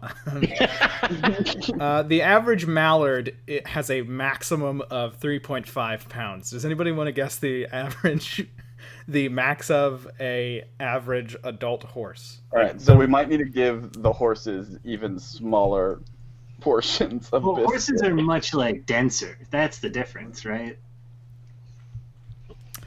So Ian, you said that a duck is 1/10 the size of a horse. I'm going to tell you now the actual fraction in terms of weight. Into area, it's different. But No, but I was specifically talking about area because the weight of a duck is obviously going to be significantly Yeah. lighter And per you know what portion else? because of bone. yeah, they density. got them hollow bird bones like elves. Yeah. But, like, Welcome back to 10 D&D. ducks wouldn't make up a whole horse, like in size even. Yeah, I also don't think that that's necessarily true. Hi, we had 7 people and now there's 9. This is not a stream where we look into a Duck facts. silly painting and argue about the weights of animals. This is a Dungeons and Dragons stream, and in just a second we're going to go back to the adventure. But if you want to argue with somebody knowledgeable about the weight of a duck, go to PetSmart. Thank you. We did just lose both of those bots that we're watching, so we can go back to the game. Welcome back. I think they were just people upset about this not being a duck facts stream. Yeah, they were just coming in and they were like, okay, finally, a stream for me. And then I gave them a quick disclaimer. Crush their hopes. But hey, let's jump back into the game. You all in the garden as Julius Sextus has gotten up off of his bench. Begins to walk, the guards now flanking him. He indicates for you all to follow him. For anybody joining us after the break, this is their informant for their task as Knights of the Empire to kill a wizard who formerly had some good standing. But he is leading you all. And if we're all moving as a group, can you just like select all of the Yeah. tokens so we don't have to like? I can do that. Thank you.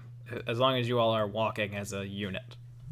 Yeah, in formation. I'll keep up. Yeah, you all are synchronized walking. Like, Yeah. he takes one right foot, you all take one right foot.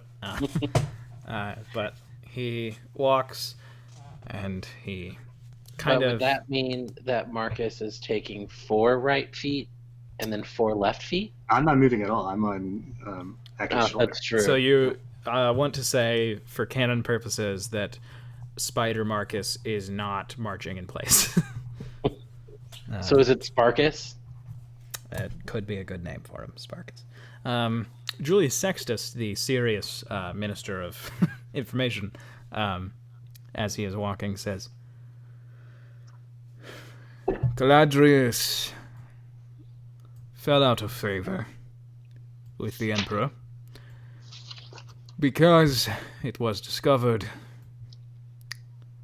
that he is subversive. What do you mean? There are elements within the Empire that seek a return to the days before we were an empire. Or perhaps something new entirely. There are a number of organizations that believe that this is the way forward for Hallandor, and so I have men in each. Their role to inform me as to who attends these meetings or who is not in attendance but perhaps a friend of these people. Now, I don't know any of your politics. I don't know if any of you, perhaps despite your oath to uphold the orders given to you directly from the House of the Dove. I don't know if you see this as a negative, but I do know that you are sworn to protect the Empire and the Emperor, as long as the House of the Dove stands. Galadrius, and men like him, are dedicated to tearing it down. Therefore, he cannot be left alive.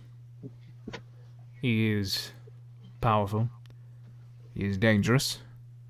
That is why I recommended to your commanders that multiple groups of your order came together. He kind of stops in front of a group of flowers that you can tell are not from Hallandor. I don't know if your characters would... Maybe Marcus would know. Make a nature check for me to tell you what they are in real life. And if... I would say Marcus and Merahim, if the two of you don't get it, you'll have to listen to me try to describe a plant. 18? 18 and 19. Okay, basically... Oh, nat 20. Nat 20. Basically, they are cactuses, but they have flowers on them that are like dandelions. Cool. And he stands in... Akka's gonna walk up to one of them and put his finger on his shoulder for Marcus to get on it, and then let Marcus crawl into the plant. Okay. Yeah, I'll do that. I'll crawl down his arm and then onto the plant. You see Julius actually smile as he watches this. And then he sort of keeps his eye on the spider, but turns to all of the plants and says, Do you all know what these are called? I would say that you probably do with all those high nature rolls. These are called. There's a scientific name for them that I don't have in my notes, so I'm sorry for that. But this is called the Mirage Prickle. That's the informal name. And where are they from in the regions? They are from the Udhara Desert, the area between Hollandor and the sort of more open nations of the south. And Julius sort of leans down and smells the flower. And he says, "The Mirage Prickle is a wonderful plant. I'm amazed that it's here. That it is not somewhere else. If you are in the desert, if you are not surrounded by water, as we luckily are, there is water below us and around the city itself, you would not want to smell this particular flower. You would begin to see things that were not there, things that would lead you down a very dark path." But you just sniffed it. He kind of like turns to you very quickly, and then he looks back and says, "Yes, I am near water, as I said." Oh. I'm sorry. Is what he's saying checking out? Is that like true? Yeah. Yeah, with a 19 nature check, you are aware of this flower having that property. But it only affects you if you're not near water. Yeah, like if you were in the desert where these grow naturally, you would probably, even just being this close, you would probably already be seeing stuff that wasn't there. Does it have any effects on me since I'm like on top of it? Nah, you're a little spider. spider. I don't know if spiders can smell. Write to PetSmart to ask them, can spiders smell? He sort of straightens his back up, and he says, "Illusions are powerful things. A lie can lead a powerful man down a unfortunate path. Caladrius is powerful, to my point. The other members of your order are already here, and I suspect already within the tower. I spoke with them the other day. They chose to go in straight from the front. You all could choose that, but it is very dangerous. There is another way into the tower, if you're interested. Has its own dangers, its own trouble." Yeah, let's hear that other way in. There is a passage below the tower that you could take by going through the canal. Retrieving one of the small boats big enough for the three of you. I'd been led to believe that there would be 4. But Our fourth guy is wasn't feeling too well, and he is back in the barracks. deception check. Damn it! Why do I keep opening my mouth? The D&D story. Oh no! He looks at you and he gives you the same look he gave you when you felt him know that someone was in his brain. Shit. But then he kind of just seems to bat it aside. Okay. We left him at the bar. He doesn't even look at you. He just kind of goes back to speaking to you directly, Merihim. And he says, by taking the canal, you would find yourself close to the tower. Then there would appear to be a tunnel. Going into it, you would see nothing but darkness, but I'm sure resourceful men and women like yourselves are capable of creating some form of light. He just smiles. And then he says, the wizard has his goods smuggled in that way. So, it's likely that there is an entrance that you could take from whatever platform is there in the dark. Now, I will warn you, there are thieves in the city. They could patrol the canals, looking for lost lovers, making their way on a beautiful afternoon such as this down the river. He kind of leans forward and sniffs one of the flowers again.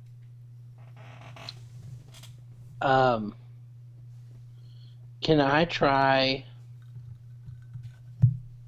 Oh shit. Because of what I heard in his head, Althea would kind of want to. Would she know what the throne looks like? The throne of Hallandor, correct? Yeah. The throne of Hallandor is a marble chair. It's actually very simple. It is at the center of the Imperial Senate in the capital city. I want to just really quickly and very discreetly, like right after he sniffed the flower, cast minor illusion right here and make an image of the chair show up and then disappear. Like as he looks up and then make it disappear. Okay. He just sighs when that happens. And he turns to you all and shrugs his shoulders, and you see what looks like maybe a flash of something behind his eyes. And then he says, do you have any other questions?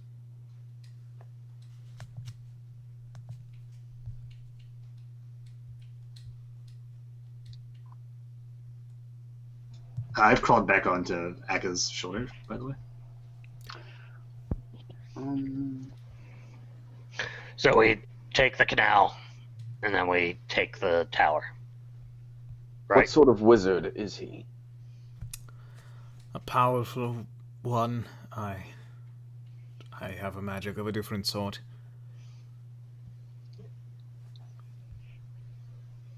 Do you not know what he studied? Illusion, I believe, is his favorite. Interesting.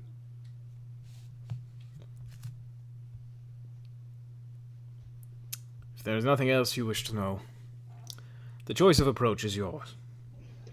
If you do not stop him, hopefully your compatriots will. Now, I have a horrible headache. I need to see a physician, if you don't mind. And he and his guards, who have been silent, and you notice are both the exact same height. Very different facial appearances. Can I make like an insight check? On I've got what? like a weird vibe about the migraine thing, like or like a medicine check. What are you trying to figure out? Are you trying to diagnose him, or are you trying to figure out if he is lying about a migraine? Yeah, I guess I'd be trying to figure out if he's lying about a migraine. Okay. Yeah, make an insight check. Okay.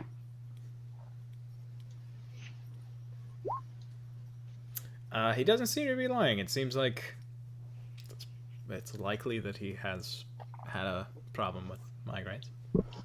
Okay. Can I insight check the look he gave whenever the chair popped up? Sure. We can say retroactively that you would have wanted to know what he was thinking. 8. I don't know. I have no idea. He's hard to read. And his men haven't spoken at all? Nope. All right, I think that at that point, like noticing that they're the exact same height, I think that Marahim would have checked to see if they were an illusion based on him saying that the wizard we're fighting is an illusion wizard. Okay. Are you doing that by way of casting a spell, or are you just trying to see from the way that they move if it seems to be based on like what he's doing? Yeah, like see if I notice like are they or do they step like two in sync? Is there like I would say does it make look unnatural? Yeah, make an Arcana check. Okay. 14. So they do move exactly in sync with each other. They don't even hold their heads at different angles. But from what you can tell, that seems to just be the nature of their training. You've seen illusions before, and maybe this is just a super, super great illusion. But more likely, it seems to be just something natural. Highly trained guards, maybe picked for being the same height. Yeah, okay. I think Marahim's gonna go up to him and just say, one last thing before you go, Julius. Is there any way that we might be able to borrow one or two of your men in order to bolster our ranks? If he is such a dangerous opponent, it might be good to have someone who knows the cities if we choose to take the canals. No. And he just kind of looks at you for a second, and then he says, "You are not members of the Imperial Senate, the Emperor, family member of the Emperor, or a rank minister. So no, you cannot have a member of the Imperial Guard as an escort. There are mercenaries, rat catchers, blades for hire in town. Speak with them if you would like a guide. For now, I am off to, as I said, have someone look in my head that I agree to have there." And when he says that, he smiles at you, Althea. And then Althea is not looking at it. walks away. His guards walking in perfect step with each other, but not with him.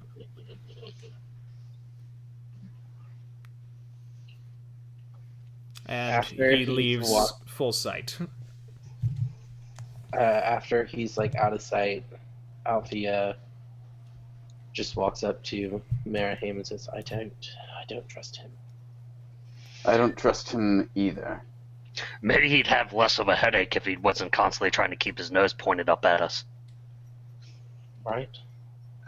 I'll turn back into my halfling form, like once he's out of sight. Yep, on Akka's shoulder. I mean, Akka's very strong. Yeah, So, no, I mean, he's a halfling. I don't even notice. yeah. So yeah, I'm riding on Akka's shoulder, and I say, "Yeah, Julius is a right bastard, isn't he?" Yeah.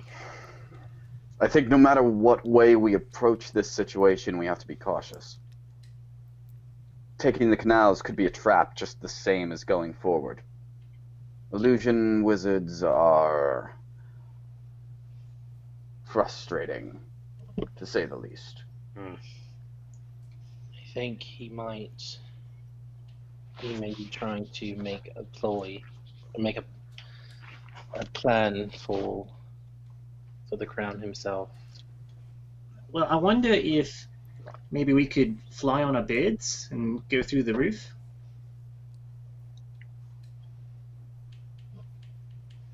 Potentially an option. But I could go for a little flight.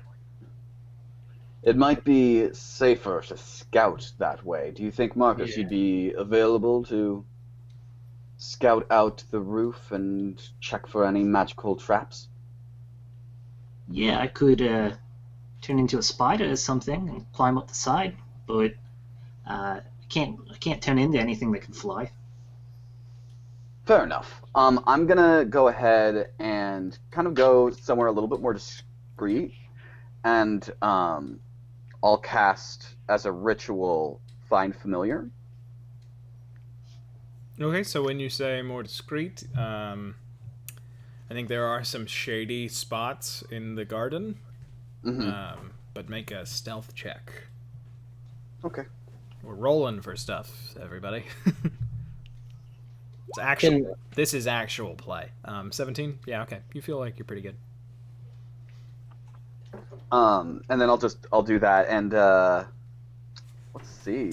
So it shouldn't be his like soul bond animal, right? Is that kind of what you were saying? No, it could be. It just would not be the actual soul bonded animal. You have a living, breathing animal who acts independent of you, and it's not with you. Okay, so in that case, it's a crow that appears when he casts Find Familiar, and he says to the crow, he says, "Marcus, if you turn onto a spider, you can ride on this. What's your name?" He says, looking down at the little bird. Gerald. You can ride on Gerald's back. The minute you say it, looks at you when you say "What's your name?" and it like twists its head in that way that super intelligent crows do, because crows are super smart. And then when you say Gerald, it twists its head back and just sort of stands up like it's proud. Now, yeah, I'd like to take maybe a quick break here. Can only turn into a spider so many times a day without little sit down. Fair enough. I don't see any problem with us taking a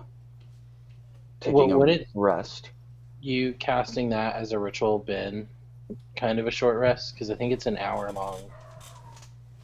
Just to cast the spell in general. I think it's 10 minutes to cast a ritual. Yeah, it's just 10. Yeah, it's 10 additional minutes. Yeah, you add 10 to whatever it is. And I think the spell is already an hour long. Yeah, so it's an hour and 10 minutes. So you guys definitely, we were just hanging around the garden for a while. My bad there. That's my fault. Okay, yeah, so I'm basically, I just want to take a short rest so that I have wild shapes more to do. Okay, yeah, you took a short, we'll say for the sake of, that was my fault, you took a short rest while your bud Marahim was just sitting under a tree, holding out his hand, waiting for a crow. Yeah. Okay. So I'll turn back into a tiny spider then, like the 1/4 CR spider, and I will crawl on the back of the crow. So also with Find Familiar, wow, that's a big old text block. With Find Familiar, you can you can put your eyes into it, right? You can like make it say, hold on, during this time. Oh yeah, okay. So as an action, I can see through my familiar's eyes and hear what it hears until the start of my next turn, and I can communicate with it as long as it's 100 feet from me or closer. Yep. Okay, cool. So yeah, I'm gonna say like, we know where the tower is, right? Is it in the town or is it like out of the town? It is. Let me take you back to the map here. Like southeast in the town. Yeah, it is against the southeastern wall. This is the Tower of the Heron. At this point, you all are about here in the garden. So you are not within 100 feet of it at the moment. So I guess I'll look over. Are we ready to perhaps travel over towards that part of town? Yeah, I would prefer that we hang out by the tower itself if we're sending Marcus up there. That way we can at least be close by in case something goes wrong. I agree. Yes, I think that's probably for the best. And I lift up my front two arms and kind of like wave them. It might be a worthy expedition for us to go pick up some potions to make sure that we have some health potions on hand. You mean ale? No, actually. Charisma potions. That's what we've learned. Sorry, yeah, that's a homebrew thing. Being drunk, giving you bonuses and disadvantages. But there would be a potion section. You do currently have a crow in your hand with a spider on its back. Yeah. Yeah, is there a place in this region that we could get potions, or would that have to be over in the merchant quarter? You would be able to ask one of the people in the garden, maybe, for if there would be any potions on your way to the tower. That would include a investigation check to see if you could find somebody who is knowledgeable.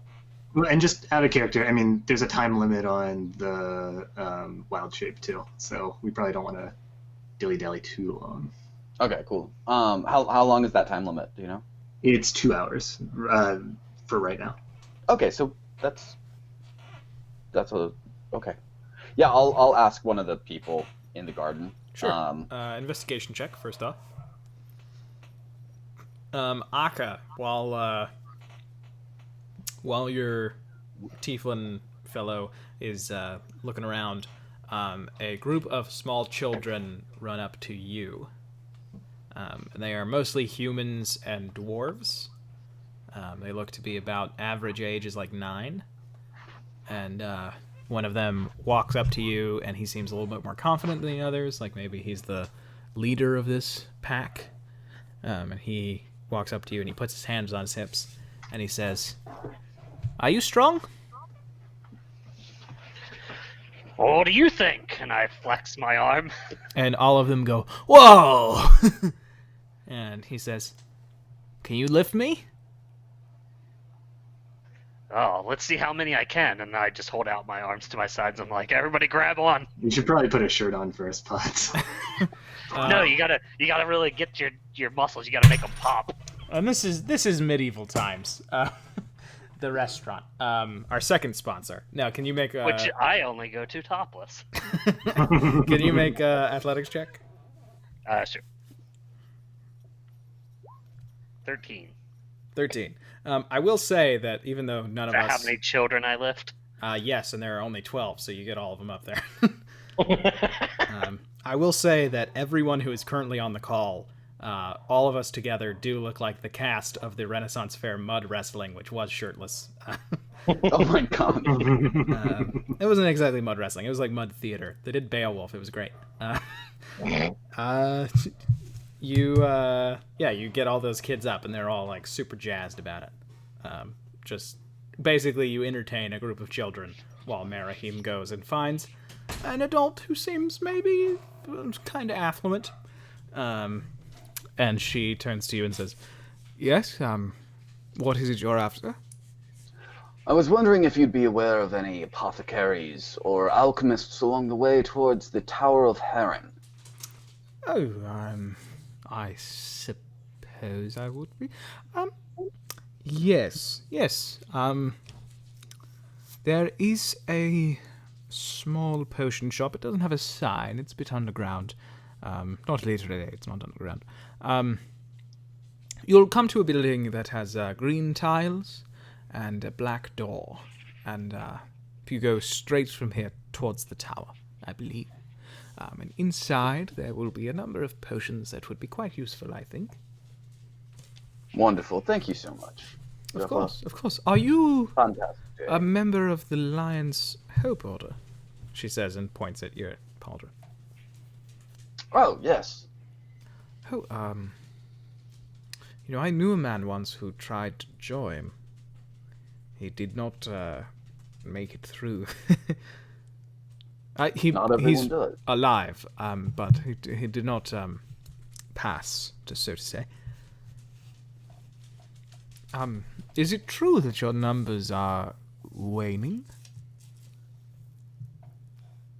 Is it? It is, yeah. The numbers of a man. Well, hold on. The numbers of our group matter less than the skill. There's a reason that we don't accept just about anyone who passes through. Certainly, certainly. Were I ever in Lyceray, I will certainly consider making a donation. Thank you, man. So that if We would you very much appreciate that. choose to take on new recruits, they can be properly fed. She smiles and walks away. Cool. So there is a potion shop on your way. Yeah, I think he was writing all that down. I think he's very much the prodigious note taker. So he's going to go back and he's going to tell them there's a potion shop along the way. Probably best to make our way there now so as to not lose your wild shape. Are you all ready to go? Are you going to bring your little friends with you? And you see Akka is like has the kids like all sitting down, and he's like, and I was wrestling this she-wolf, and then I threw it on its back, and I just started tickling them, and then I started tickling all the kids. I really think And you I'm should put a shirt on, Pops. Althea's probably just sitting on like one of the like flower bed edges, just chuckling at this. Oh, sorry, kids, I gotta go. All the kids are just like, "Aw, man!" Snap their fingers in unison. They're an illusion, Merahim. No. They felt so real when I tickled them. Oh, no. Remind me to buy you a shirt. Let's go. I have one, and then he puts on a Aladdin-style vest. Jesus. That might as well not exist. It's not Aladdin in style in that it looks like the vest that Aladdin wears. It just has the genie's face printed all over it. I got it from a Disney store right before the mall closed down. That's the second corporation that's gonna give us a cease and desist. You can't even mention the intellectual property of Disney. But you all make your way to the potion shop. I did not make a map for the potion shop. You go into the potion shop. There is a older man sitting over a cauldron, just stirring something. Bunch of potions on the walls. Looks up. Hello there. What can I do for a group of young men like yourselves? Oh, and a young lady. I'm sorry, my eyes aren't what they used to be, you see. It's okay. We're also not that young. You're I young suppose- compared to me. Merahim kind of looks him up and down and is like, fair enough. Does anyone want a potion besides myself? Well, what do you guys have? I have a number of things. I have a potion that will allow you to be unable to be frightened. It's a nice potion to have. I have a potion that will let you speak any language as long as you've heard a single word for up to an hour. I have a potion of strength. Potion that will make you strong as a giant. Not many of those left, are there? I have a potion that could make you feel better after being wounded in a fight. That potion of strength, how much would that be? It would run you about 400 gold. And a standard healing potion. Oh, that would be about 80. Yes. He We'll does take, the like chewing on nothing thing for a little bit. Would What's each of that? you like a healing potion? Sure. Yeah. Right, well, this is a business expense, obviously, so we can take that out of the community pool. I'm a spider, so I can't talk, but I want one too, please. You got it. I'll hold one for Marcus until he becomes normal Marcus. So that's 320 gold from the community pool, I think, right? Ben? Yep, would be from the community pool. community pool is basically like your expense account for lion stuff. That's definitely how. Do we get a per diem? You do, but it's only for gas. It's not for food. It's weird. Right. What well, about how much was that potion of tongues? Oh, that would run you about 140 gold.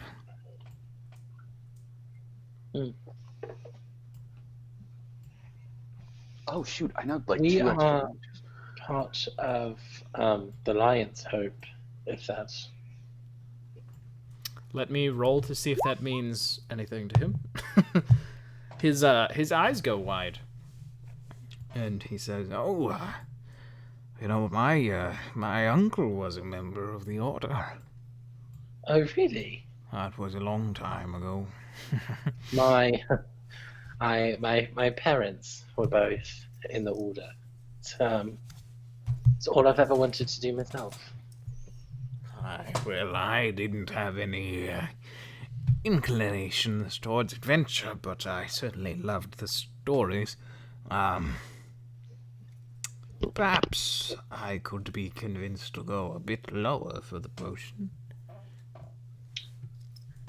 And how much did he say again? It was 140? Yes.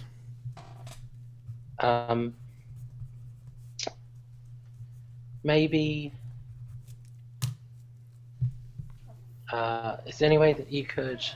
Would you be willing to part with this potion for 100 gold for a member of the order? Make a persuasion check. Hey, 23. He says,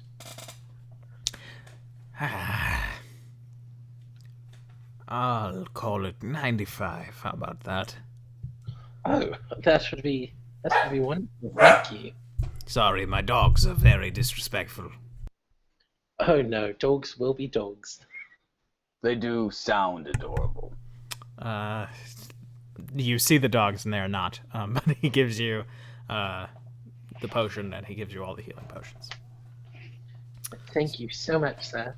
So how much was that? It was 320. Is What did we 80 times 4, right? Yeah, so 320 for the healing potions. From the communal And then- gold, and then from I assume I gave Althea's him that personal as well. gold. Yeah. Okay, cool.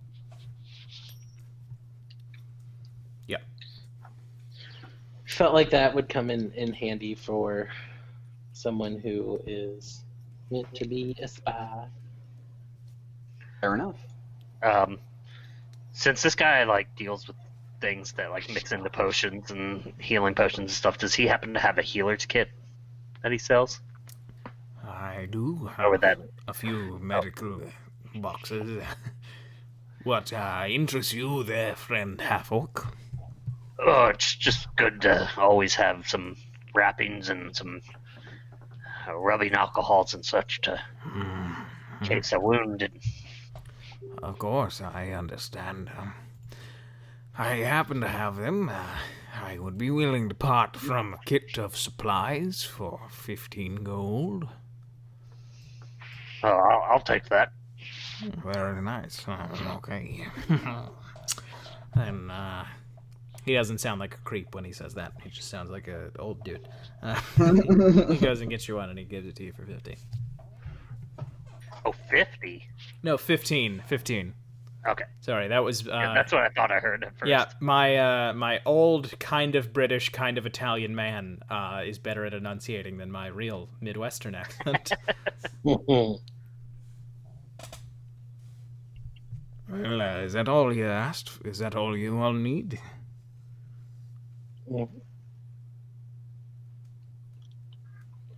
I think that's satisfactory for me. Marcus, you are a spider. I pull up my front two legs and kind of wiggle them again. I'm gonna take Marcus in my hand.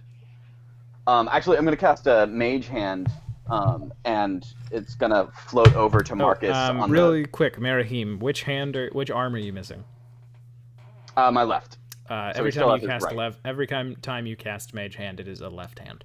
Yeah. Oh, 1,000%. So he casts Mage Hand, and it goes floating over. I think that he, like, most of the time, if he's not concentrating on something else, has Mage Hand activated. Gotcha. Yeah, that's dope. And so he's got Mage Hand out, and he floats it over, and gives Marcus a little platform to stand on, if he chooses. Nice. And then I'm gonna have it fly by kind of the labeled bottles slowly, so that if Marcus wants to like tap on anything, we can know to buy it for him. Yeah, there's nothing that I want to buy aside from the health potion, so that's great. Thank you, though. Okay, That's a good idea. Yeah. I also Should I give you think the chance? you all have worked with each other a little bit, so if there ever comes an occasion where Marcus is like wild shaped, possibly there could be like a numeric code. Okay. That sort of thing. Just Like down the line. taps. Yeah. Sure. 2 taps means, hey, there's 80,000 orcs behind that wall. Yeah, that's a very specific one. She's just Morse code tapping on my shoulder. Yeah. That's All why right, Akka so- can't wear a shirt. He needs to know. Wait, so are you a monk or a barbarian? He's a monk. Okay, cool. And what are you, Oh yeah, they don't wear Nathaniel? clothes either. I That's mean, right. he's more like a brawler pugilist, though. I like that a lot, though. That's very cool. All right. So, I think that's everything we need today, sir. Correct? That's Well, all that's I all was I looking for. Okay. I'm gonna float Marcus back over to the bird, and look over at the others and say, "Shall we?" Let's go. And about how much Get it time on with. will have passed, Ben, when we get to the tower? By Just this for point, it has been reference. about 35 minutes. Okay, Okay, yeah, you got plenty of time. cool. That's good. I just don't want to turn into Marcus when I'm on this bird's back. Yeah. Fair enough. Let's not kill one of our soul bonds in the first episode. Okay. To the sky. Yeah, so I'm gonna be tucked into, I guess, the feathers close to the, like the neck, I guess, of the bird, where its head is. And- That's probably Yeah. the best spot. As a familiar, it is like already as a crow, it would be pretty smart. But as Right. a familiar crow, it is probably smart enough to realize, like, let me manage my flight style. God, that really echoes, huh? Let me manage my flight style so that this spider doesn't get thrown from my back. Yeah. Cool. And I think that for good measure, I might look through the bird's eyes and just kind of like hang out on Arc. How do you pronounce that name again? Sorry. What? Akka? Akka, thank you. Yeah. Akka. And then I'll just like kind of lean on Akka because I think I'm like blind and deaf when I'm like using its sight. So I'm just gonna see through the bird. But you can feel us. I can feel you guys, yeah. Maybe, I mean, are we under the assumption that we've done something like this before? Yeah.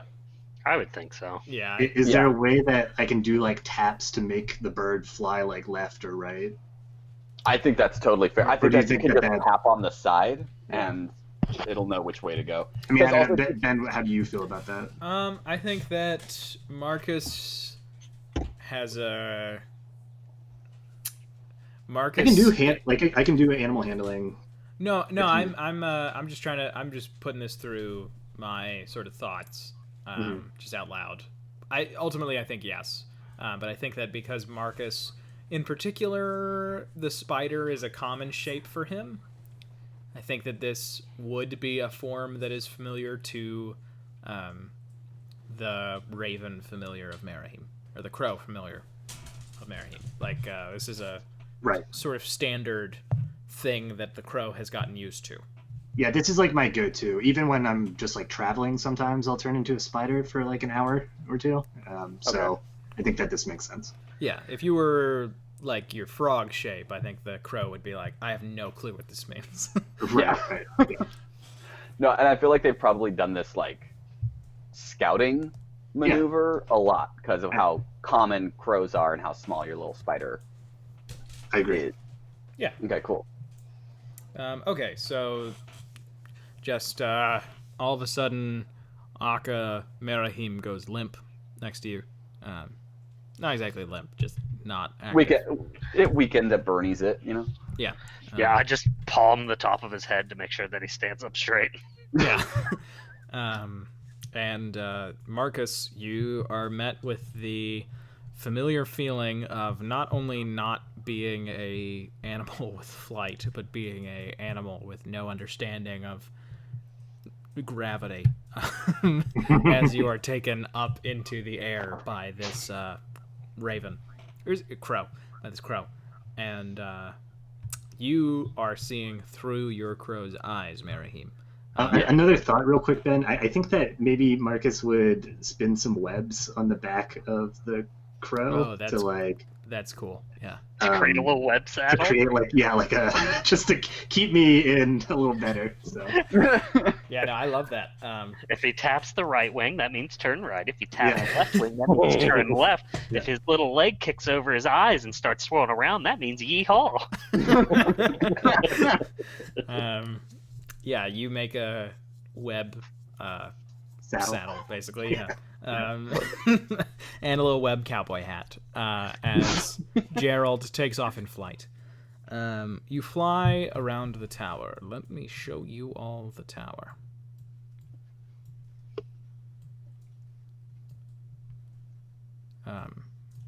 You see it. It is surrounded by a small wall that is like a... basically, it's like a estate wall. It's only a wall that is about 15 feet high, much like a sort of rich patrician house would have in Hallandor. But the tower itself reaches the clouds. It's incredibly, incredibly high. And you see that it looks like it is made out of ivory from every perspective. You begin to fly close. The two of you, at least your eyes, are being brought close. Yeah. And Gerald sort of goes at a little under halfway, and then he begins to spiral up the tower. You can see that there is a central door at the base of the tower, and then there are a few windows that look to be closed. Glass windows, simple window panes, probably locked. And the higher you go, you start to see that there are no openings. There are no ways in from the looks of it. And you finally make it to the top of the tower. And you see at the top there is nothing, basically. There is no entrance. But looking down from above, it looks like the tower is actually much smaller than it appears. Not nearly as tall. Interesting. And so it's an illusion. The crow goes into a nosedive to give you the full vision and flies to just above those walls that surround the tower, and you can see there is a strange animal you have never seen before. It is similar to a horse, which, as we discussed on the break, is more than 600 pounds of duck, and but it seems to be covered in some sort of exoskeleton, almost like a coral reef, which is something that none of your characters have ever seen but have maybe read about. And it has paws like a lion as it patrols this small courtyard. But then the crow, flies back. Gerald does. Flies back, and Merahim, you are able to... real quick, Ben, before we fly back, can I guide it towards one of those windows? Yes, you can. Okay. So you guide it. And I guess I want to just look inside the window. Yeah, you guide it, and the crow sort of flutters for a moment. And inside, you see a empty white room. The floor is white, and the walls are white, and there is nothing inside. If you choose to go to another window, it's the same but a different color. Okay. In that case, I'll just guide it back, I guess. Okay. You fly back to your compatriots. And Merahim, you are able to go back into your own eyes. Okay, cool. Well, looks like flying into the tower isn't going to be an option.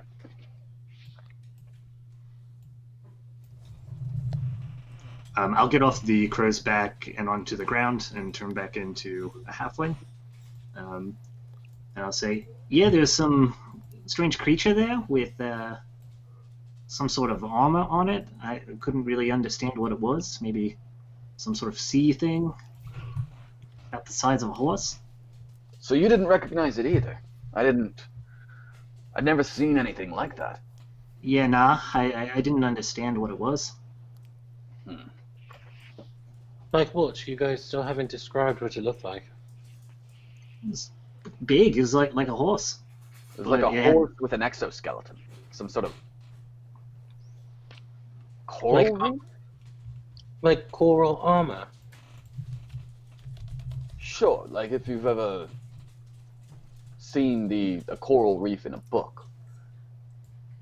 You know, the oceanic region to the south, they have a lot of texts on that back in the library, but I've never seen any creature like that. I've never even heard of a creature like that. Yeah, nah, me neither. It's Should beginning we- to sound more and more like we might have to go with Julius's suggestion of the canals. I don't trust it, though. I do have one more question. Did you, Marcus, notice anything? Any signs of our compatriots having tried to enter through the front gate?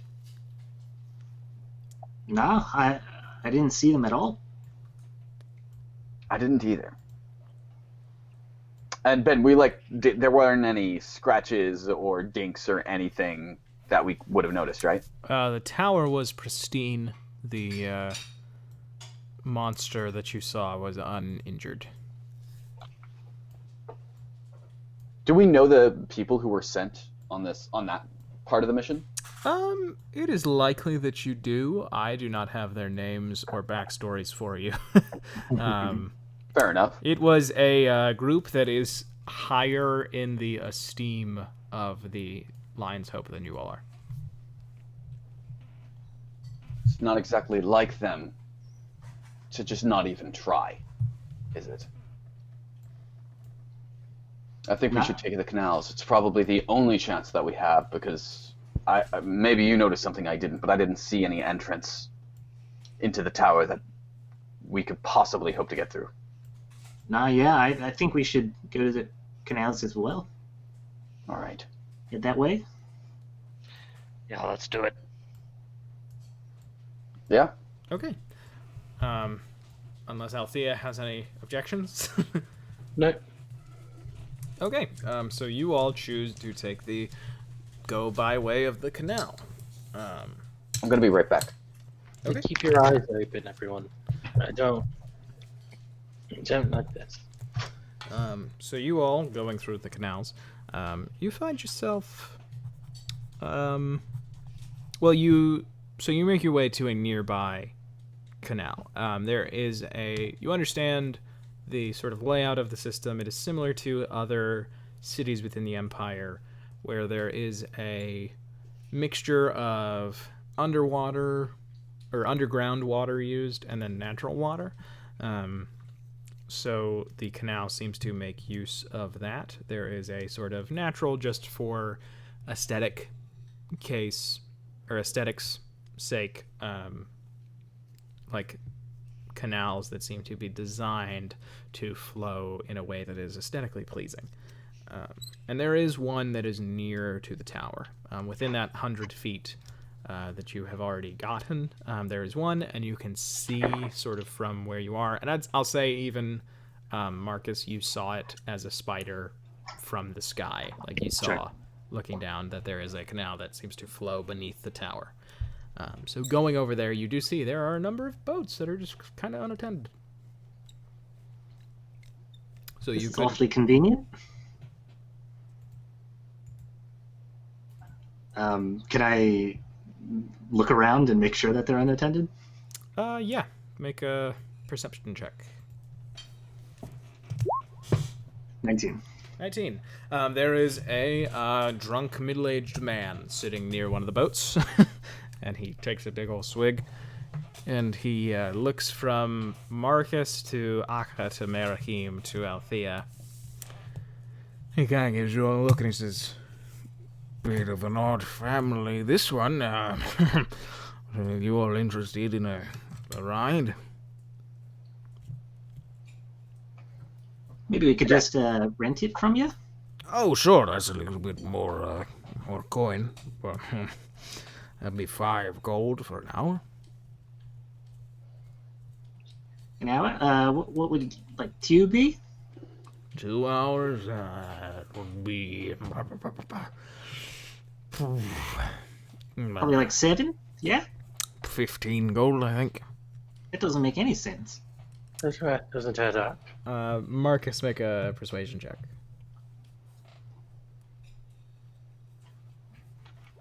19. Oh, wow. He just kind of shakes his head and then goes, "You're right. What am I saying? 6 gold. 2 hours." Sweet ass. Thank you. All right. And he smiles like he got the better end of this deal. And basically just hands you an oar. Says, "That's for one boat. It'll fit all 4 of you." Merahim, pay the man. Okay, fine. I will take it out of the communal. And I pay the man. Okay, yeah, you do pay him. Yeah, that seems like a gas per diem moment. Yeah. Yeah, the Lion's Hope will cover this. We get 20 cents a mile. And Guys, I can row pretty fast with my arms. I think we can actually get money out of this. get ahead, yeah. Yeah, I'll take the oar with my one hand and be like, "All right, I'm gonna steer." Like, the joke doesn't really land, so I kind of just throw it to Akka, like a little frustrated. That's like a boss trying to do some like. Yeah, Like no, team 1,000%. 1,000%. He was trying to be a part of the crew. Akko was just more amazed at what he was about to witness.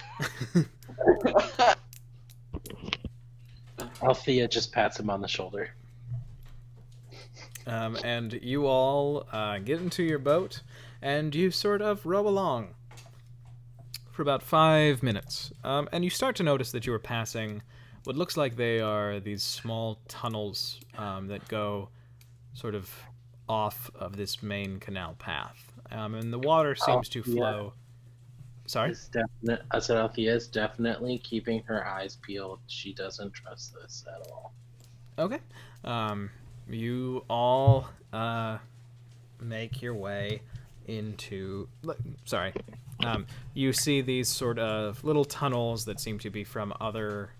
Maybe other canals have these holes where some of the water runs off of them, and you can see that the water is flowing into the canal that you are currently in.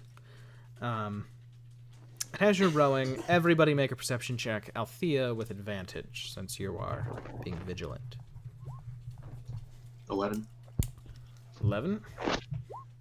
Natural 20. 7. 7.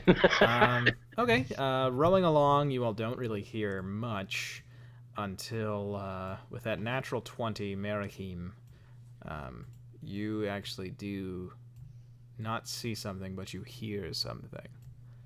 You hear from one of those tunnels, you hear a oar just very lightly being tapped into the water. And I'm gonna. Oh, keep going. Sorry. No, you go ahead. You would react right away, so go ahead. I would probably like put a hand on Akka's shoulder and just like whisper very quietly, "I think we have company." I'm gonna look around with my 13 perception to see if I see what he's talking about. and you do notice the prow of a boat, much like your own, come out of that shadow. And at the front, you see, holding a bow, aiming it at you, a man in leather armor, but very, very fine leather armor, and wearing a white mask. It is not a mask. It's not cloth. It looks like it is like porcelain, and it is actually a theater mask. A mask with a big, very broad expression of a man seemingly screaming something. And he just says, "Time to earn your coin, boys." And then you see that behind him, bandits. there are two men who are actually rowing behind him, and then from another direction you see there is another boat, this one with 4 men, none of them in a mask. And Right. we are in a canal fight. Everybody roll initiative. Nice. 17. 18, 20. Wow. 10. So I rolled an 18, but I didn't click on my token beforehand. It still looks like it gave you a bonus 3 initiative. Does he have 3 decks? Yes. Then I believe you're good. Okay, cool. Just wanted to make sure that you got the result in your tracker thing. Yeah, no problem. I do have it. I'm not using the tracker. I'm just writing it down because Okay, perfect. I'm a fool who decided to run a campaign without understanding every aspect of this software. I mean, you all got really high rolls, so that's good. First up is going to be Marcus. All right. So with my bonus action, with my movement, I'm going to jump into the water. Okay. And then with my bonus action, I'm going to turn into a giant octopus. Okay. And you become a giant octopus. Let me get you your token. And it is a large-sized creature, Ben. Thank you. I will make it a large-sized token. I have so many maps. I have like 40 maps, I think. Oh. It's almost like you're running 4 campaigns as one. No, it's just a normal number of campaigns. And then I'll use the rest of my movement to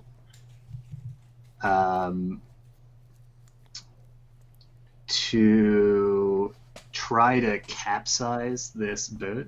So I'm gonna go underneath of it, and I'm gonna try to just push it with my tentacles upward. Okay. As a octopus, I need you to just do a damage roll, because I think you would be able to easily hit the boat. Yeah, I'm definitely gonna hit it for sure. It's a boat, so you see nothing. Sorry, so 2d6.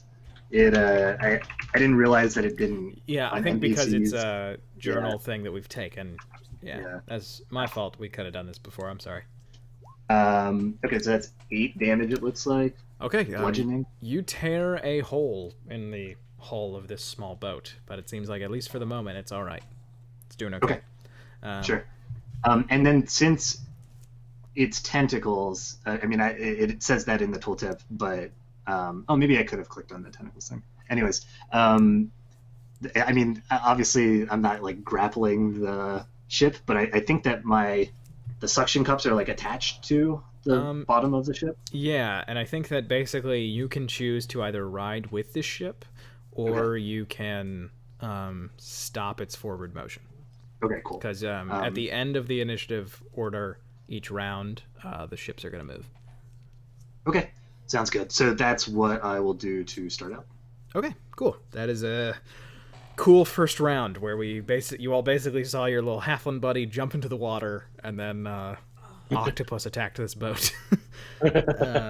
Next up, the fellow in the white mask is going to turn, and with his bow, he is going to shoot at Merahim, and he shouts, "Kill the freak!"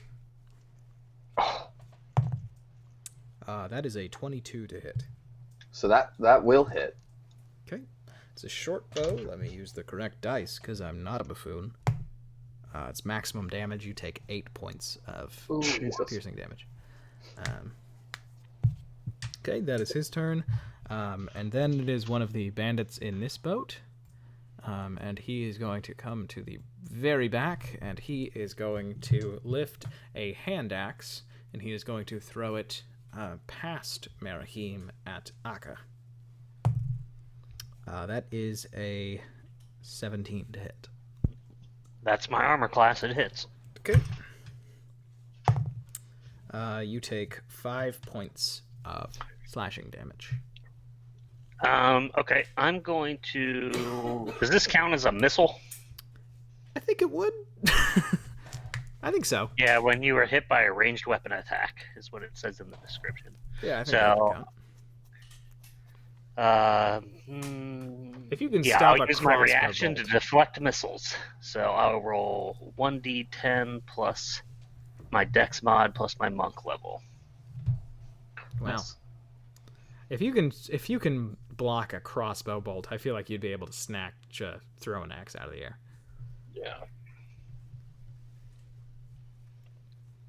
1 second, I'm bad at typing. No worries. Do you all mind doing an ad for PetSmart, and I'll be back in 2 minutes?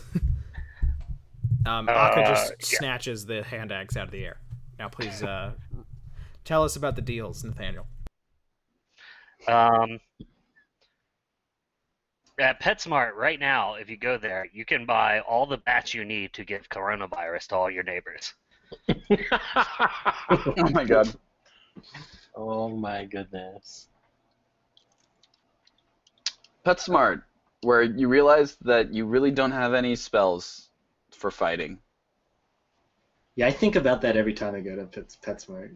Yeah. Because, the doors open up on its own, and you're like, man, wouldn't that be cool if I could do that with, like, the Force, But Exactly. then you realize that you don't have the Force or any other spells. So Yeah, there's not enough midichlorians right now in your system. Exactly. I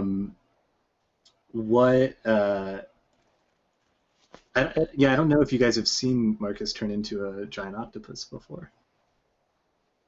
What do you guys think about that? That's pretty cool, isn't it? Yeah. Yeah. It's pretty cool. I feel like he's fishing for something. Yeah. Althea's just think it's awesome. She's an animal lover. Okay, I am back. So you grab the hand axe out of the air. And next... Since I reduced it to 0, I think I will spend a key point to try and throw it back at him. Okay, nice. Does it count as me being proficient in it? I think it does, I think because it's... simple weapons are monk weapons, I think? Yeah, I'm proficient in simple weapons. Yeah. I think when you throw it back, it becomes a monk weapon with that action. glass feature, yeah. 11 just misses. Just sails past his head. Okay. And yeah, that was just my reaction. Okay. Next up, our boy right here is going to lift a short bow, and he is going to shoot at Merahim. Okay. 6 does not hit your armor class. No. So that arrow just plunks into the water, and you, Markopus, you see just an arrow fall into the water and then slowly kind of go its trajectory. Now, Merahim, it is your turn. Whew, these boys have high initiative. All right, yeah. So I think I look around. Do I see anything like loose nearby, like objects? There is a broom right here. Underneath like a brick? Underneath this railing. Not a brick. No loose bricks. Very well constructed city. Okay, cool. I'm gonna cast catapult. Okay. Which does this. Okay, really. Messing me up here. Roll 20. Trying to be cool. Okay, so it does that, but okay. It's not okay. So basically, it lets me choose one object weighing 1 to 5 pounds within 60 feet. Yeah. And the object flies in a straight line up to 90 feet in a direction I choose. So if it hits a person, or if it strikes anything, the object and what it strikes each take 3d8 bludgeoning damage. Okay, So I'm going what is your to target? catapult the broom at. Oh, there we go. That's how it does it. Okay. I'm going to catapult the broom at the guy that shot me. Successfully or most recently? Success. The one who fucked me up a little bit. Okay, so you fling it at him and he makes a dexterity saving throw? Yeah. Okay, what is your DC? 15. He passes. Oh my goodness. So it strikes him on a failed. Oh no. Success just looks like nothing happens. Is that the? Yeah, it would just keep going, I guess. Okay, yeah, he just ducks and the broom goes over and hits this wall and falls into the water. Markopus, you see a broom fall into the water. So many treasures down here. An arrow. You see Curly's gold is down there. Oh, great. Next up, it is Althea's turn. If that's the end of your turn, Mary. Yeah, I don't really have much else I can do. Yeah, we have 2 bards in the campaign, so I do need to ask at the end of every turn if people are done. I did just realize my familiar does, I think, get its own round, like its own action. Oh, Gerald does. Okay. Should I roll for Gerald? An initiative? Yes. Roll for Gerald's initiative, please. Well, you can just put it in the chat. I have the chat open, so I'll see it. 11. Okay. 11, and then I guess a plus Crow Dex, whatever that is. I'll just call it an 11. Okay, cool. And Althea, it's your go. I'm going to cast Chaos Bolt at a 2nd level on probably someone who's hit Maraheim. Which one was that? Was that this guy? Only this guy. Only the guy in the white theater mask has. Going for that dude then. And the interesting thing about the mask that he's wearing, sorry to interrupt, but it is clearly a Hallandor tradition theater mask, but the features of the person depicted look like they are from the east, from the trade lands. Just a little bit of. So it's a 13 to hit. 13 to hit. 13 does not hit. Dang it. Sorry. Then I'm going to. Oh man, I meant to do something with that too. Dang it. Never mind. Can't do that now. But I am going to use 2 sorcery points. Yeah. No. Okay, yeah, I am. And I'm going to quicken Ray of Frost. Okay. And cast Ray of Frost at the same guy. Okay, go ahead. For a 23 to hit. 23, I'll tell you what, it does hit. And then that is going to be 1d8 cold damage. You do hit him with an attack that would hit Tiamat. Ooh, for Nice. 8 points of cold damage. Nice. And, oh, it's supposed to say by 10 feet. Yeah, it's supposed to be 10 feet, but Yeah. I'll keep that in mind. I'll lower his maximum movement. Okay, is that Althea's turn? Yep. Yeah, That's that me. frost seems to have significantly weakened him. Not quite bloodied, but not looking good. Next up, it is one of these fellows on the boat who does not seem willing to stay in a boat that is being attacked by a giant octopus. So foolishly, he jumps into the water with the giant octopus and starts to swim away. He makes it to the edge of the...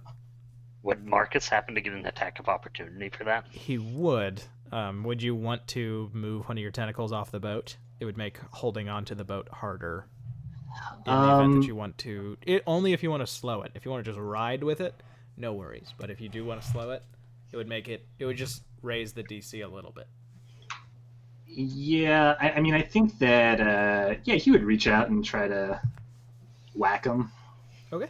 Go ahead and make that So, whack attack. whack attack. Marketplace's whack attack.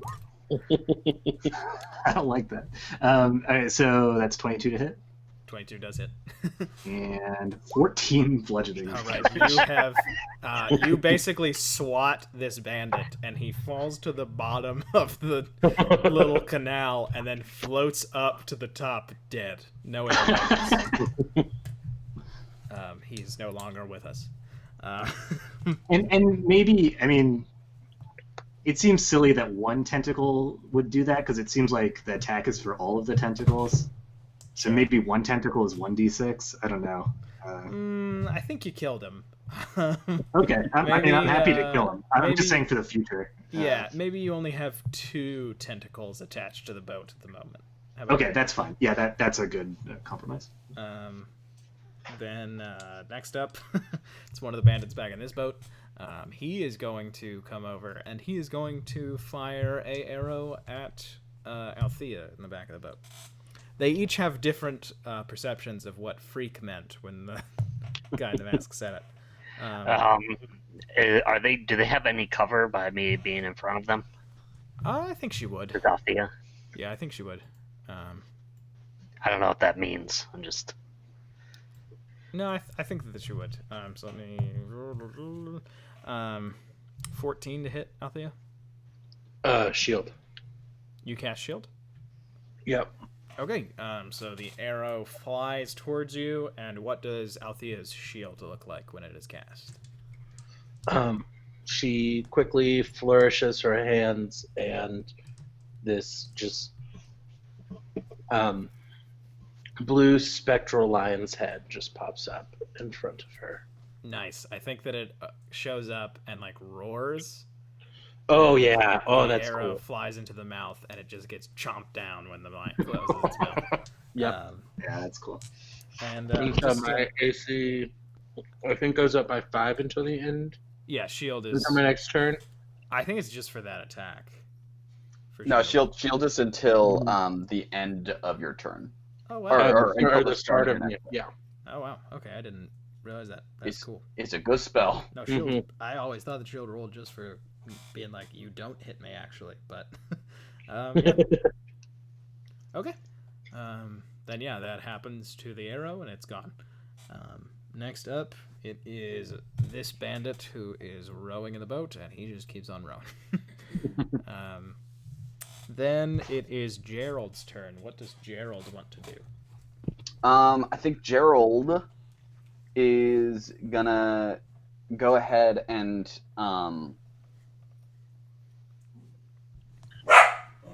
he's gonna go fly around this guy and use the help action to give whoever attacks him next advantage on their next attack. So he's gonna just like fly up to him and start like flapping his wings in his face and like kind of like flying back and just like scooping at him. And yeah, I think like there are ribbons that secure the mask, and maybe he starts like trying to pull at those. yes, yeah. Okay. Then next up, it is Aka's go. Okay, That's is there around a? Sorry, what? That was around who again? the white mask. The white mask. Okay. Okay, I'm going to. Is there a bailing, like a bucket for bailing in the boat? I will answer that question when you tell me what bailing is. Bailing is when you like throw water out of a boat. Like say you're taking on water and you have buckets that you throw. It's what this Water boat out needs to do. Yeah, there is one. Yes. Okay, so I'm gonna pick that up and use my tavern brawler to use it as an improvised weapon, and I'm going to chuck it at the guy standing at the front of the second boat. Nice. Okay. This guy. You got it. I'm just gonna use it like that. 12 hits. Does a 12 hit? Yep. And I'm just gonna assume it's 1d4, so I'm just gonna use my normal unarmed strike damage. Yeah. 6. Okay, that guy's bloodied. So he just picks up the bucket and just starts like spinning it underhanded, and then lets it loose. You like shot put Just it a hear little bit. It just thuds the guy in the face, and then it falls in the water. Yeah, Marcus, you see a bucket. And I will use my movement to get to the very like tip of the boat here and stand in front of mirror him.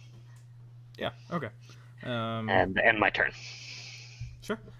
Finally, it is this bandit. He is going to get here, and he is going to attempt to jump into your boat.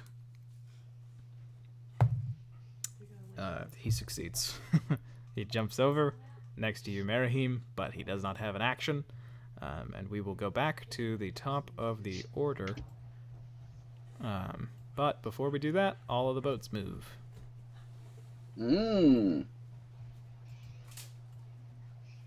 Awesome. With nobody to pilot this boat now, it starts to drift towards your boat.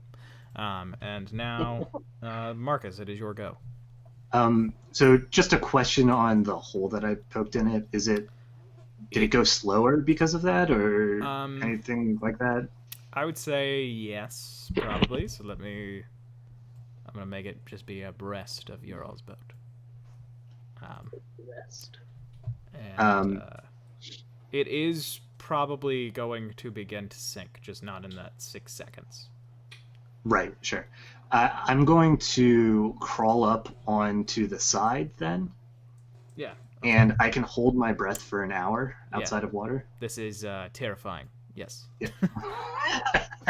And I'm just gonna send my tentacles at the masked man. Yeah. And try to just wrap around him entirely, like a big hug, I guess. Okay. And you have advantage on that because Gerald is pulling at his mask. I'm pulling on his mask. Oh, awesome. Okay. Yeah. Okay. I'm suitably creeped out. Let's see how this goes. So that's 24 to hit. That hits. Oh my gosh. And that's 13 points of bludgeoning damage. Okay. That dude is bloodied. Also, he's considered grappled. Okay. As my tentacles wrap around him and like slide into his armor and stuff. Yeah. Ugh. Yeah. He is bloodied and he is grappled. And he is not happy about it. He just goes, "Ugh!" He is going to attempt to break free of the grapple for his turn. Okay, and it's DC 16. Okay, he does not succeed. He is not a very large man. You just hold on to him. Next, it is the bandit who just got hit in the face with a bucket. And he is going to shoot at you, Akka. Oh, no, sorry, he has hand axes. He's going to take out a hand axe, and he is going to throw it directly at you, Akka. Okay. That is only 15, so I don't believe that hits. No, it does not. Okay. Next up, it is the short bow bandit, and he is going to lean over the boat and try to shoot at Althea. That is a natural 1. I think I think that misses. I think, he misses, but he ends up scraping his hand as he fires the bow, and he takes a little damage. I get really scared of my lion. He was so terrified when he saw that, because he was like, yo, I thought we were fighting the Order of the House Cats optimism. But he misses. Next up, Merahim, it's your turn. Yeah, I'm gonna go ahead and just do this little number. Oh, Toll the Dead. Nice. On whom? Let's say this guy, the axe throwing guy. Sure. Yeah, And since he's damaged, I don't know what- he has disadvantage, doesn't he? No, it does a 1d12 if he's damaged. Okay. So Yeah. it just does more. So I point at him, and the sound of a bell just fills the air around him for a second, and then whatever. If he makes the save, we'll find out what happens next. He does not make the save. So then he would take 1d12 necrotic damage. Yeah, you just see blood start to ooze out of his ears, and he drops the hand axes that he had in his left hand that he would pass to his right to throw, and he just covers his ears, and then he starts to scream, and he falls face first into the water, dead. And then I'll just look at the others and say, unless you'd like to end up like him, maybe you should leave your masked friend to die. Make intimidation check. And are you bloodied? Are you under half health? No. Okay. No, I only took that one hit. Gotcha. Intimidation. Nope. You'd think that a guy just dropping dead would be a little scarier, but apparently these guys have nerves of fucking steel. Yeah, this dude comes to his spot and takes out a bow and fires at you. Specifically. They're just really into tentacles. They want to be next. That is a natural 20. Yeah. Oh my goodness. He is so unintimidated that he gets off a perfect shot at you. Wait, actually, I was gonna... Minimum damage. Okay. Oh no, what were you gonna do? Sorry. I was gonna use my portent ability as a divination wizard.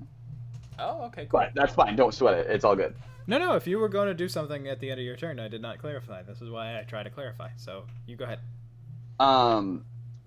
It's a divination thing, so basically I get to roll 2 d20s at the end of a long rest, and then I can use those to replace attack rolls, saving throws, or ability checks made by me or any creature I can see. So I'm going to replace... I'm just going to say that his number was a 3 for his attack. Oh.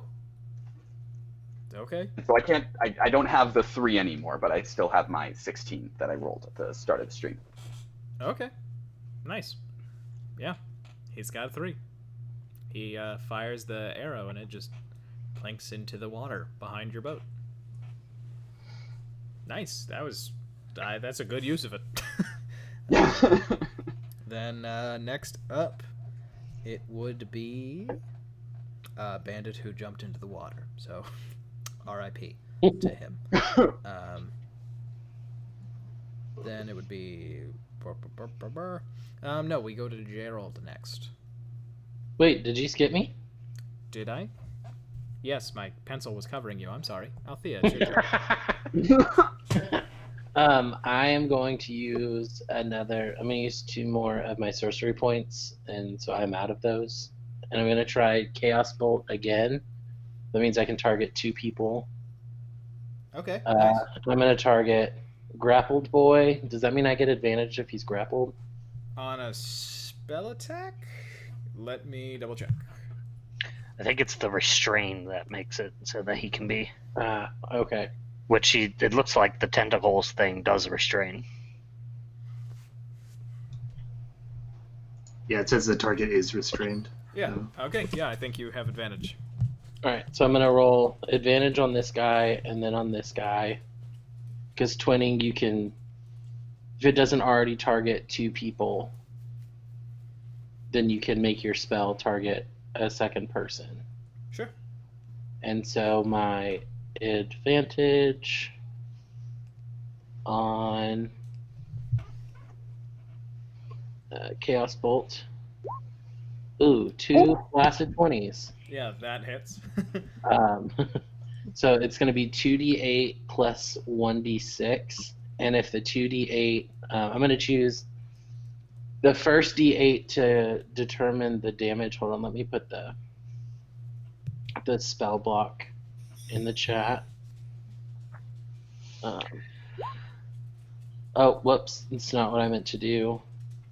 I think we'll Sorry. use that for the damage, though. So that's 5.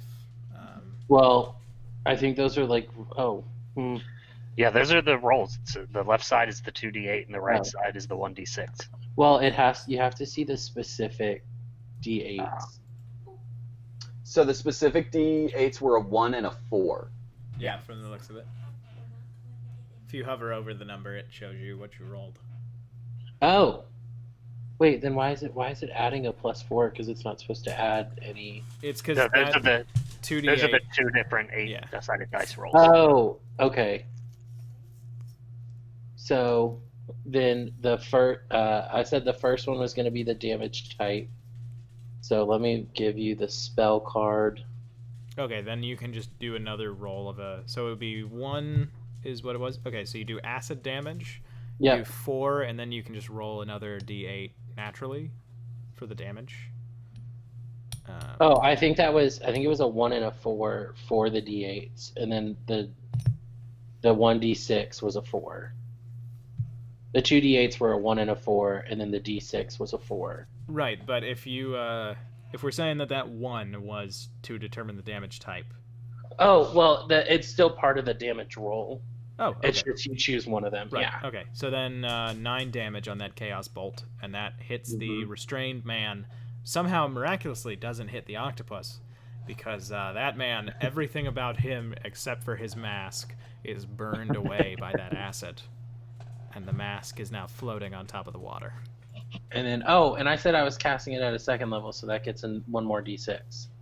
Sorry. I will. I think you might have killed him. Yeah, that extra 4 definitely puts him.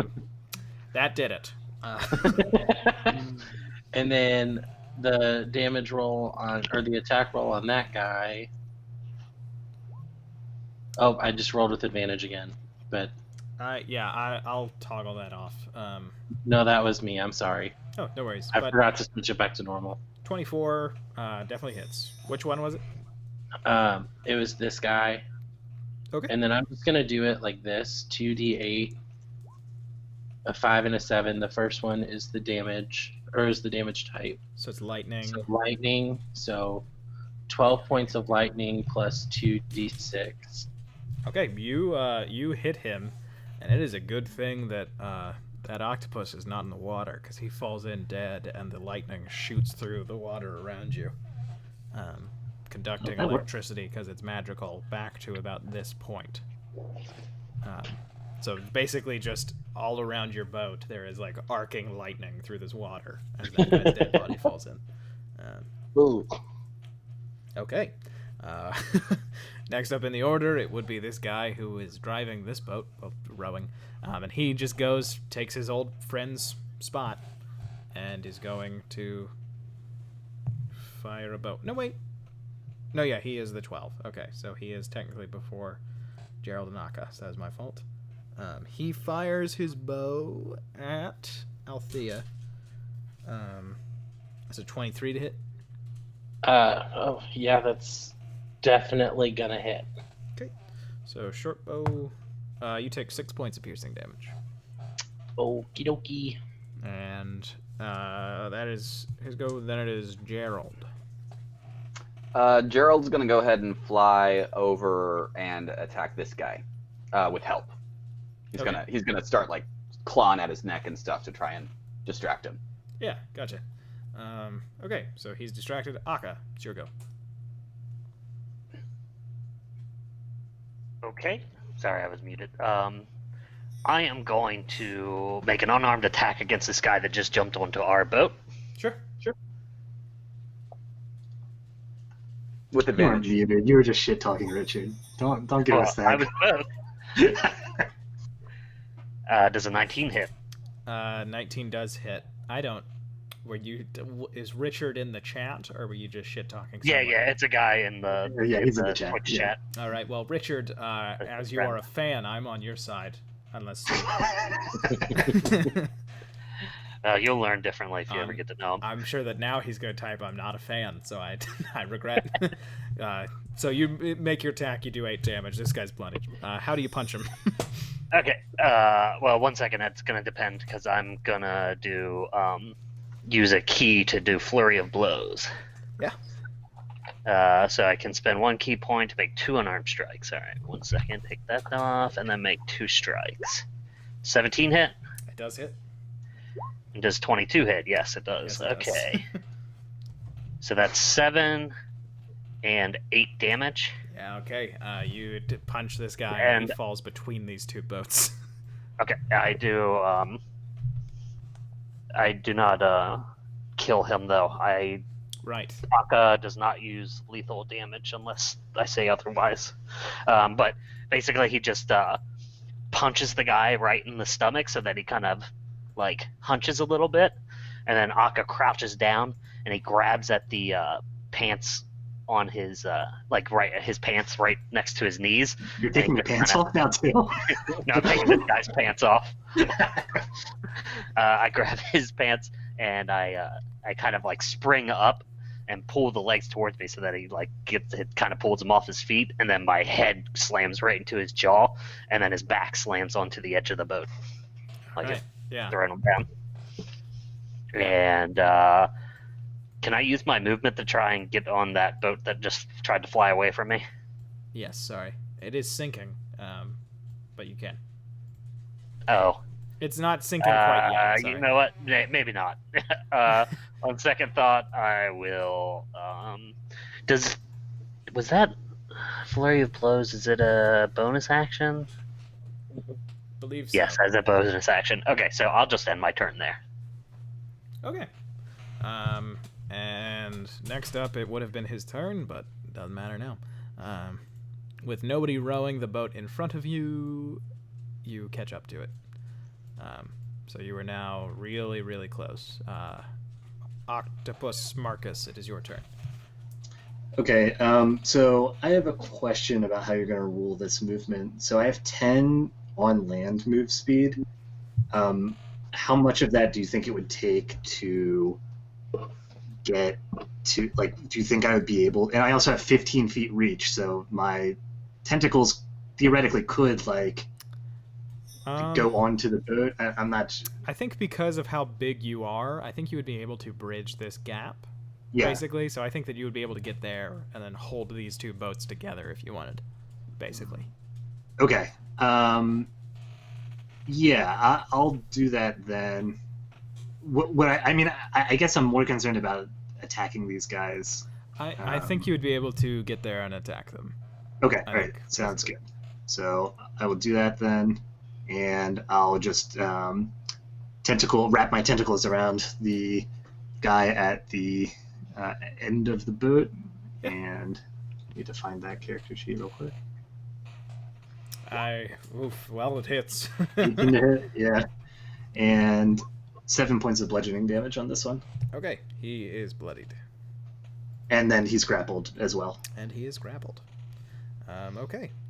Next up, it is neither of these guys' turns. Marahim, it's your turn. So I just look at the guy who, like, tried to be bold, and I said, "Well, don't say I didn't warn you." And then I pointed at him, and he hears this bell ringing again. Okay. He does not succeed on his wisdom saving throw, DC 15. Ah! 1 necrotic. Oh, no. He takes that 1 damage, he's still up.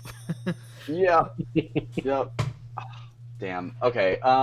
Just trying to having a cool moment with this guy. I don't think he has any bonus actions. So, where'd the mask go? The mask is underneath the boats. Cool. Okay. It will probably float between these 2 boats, after a few moments. Yeah, I'm just gonna move to the back of the boat. Yeah. Like waiting to grab it. Sure. Oh my, what are you 2 doing? Uncle And- Marahim. Uh, Okay, let's do. Speaking of Althea, it's your turn. You're grappled by Miriam. Oh, not that kind of show. Not that. Yeah, let's maybe not. I'm just joking around. I'm just joshing. No, yeah. I am going to. Can you? I guess I would be able to do that. I'm just going to Ray of Frost. The restrained bandit or the other bandit? Let's go restrained. Okay. So Zach, did we say that's going to be an advantage? Yeah, it would be. All right. So advantaged Ray of Frost is 21 That hits.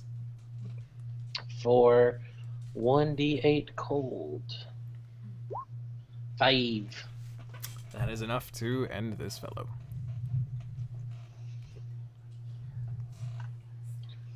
And then that is the turn. Basically, Octopus Marcus, you just feel the thing that is kind of writhing and trying to get away. It just stops moving. It And goes you limp get in my very tentacles. cold. Yeah. Yeah. Not exactly limp. It's kind of like rigor mortis helped by freezing. I just want to have Marcus just like do the thing where the octopus just slides it into its gullet. Just shoves all those tentacles in its mouth. For his turn, this bandit gets to the bow of his boat and is going to fire an arrow at Marcus the octopus. 6 does not hit your AC, does it? Correct. And Yeah. he is going to jump into the water, trying to get away. And next up, it would be Gerald. Gerald. Man, I wish that I could turn Gerald into like a really heavy animal so that he can like sink the guy. No, I think Gerald is going to wait to see the mask, or Marahim would basically just be like, grab the mask, and when Gerald sees it, he's gonna scoop. So he'll be flying up around like this area, Okay. waiting for it to start floating again. Yeah, sure. Okay, and finally, Akka. What will you do? I will just come back to off the edge of the boat and start paddling towards where we were trying to go. Okay. Then we will go back to Marcus. Okay. So would you say that it takes like half of my movement speed to move off of the boat, Yeah, like into the water? I would say so.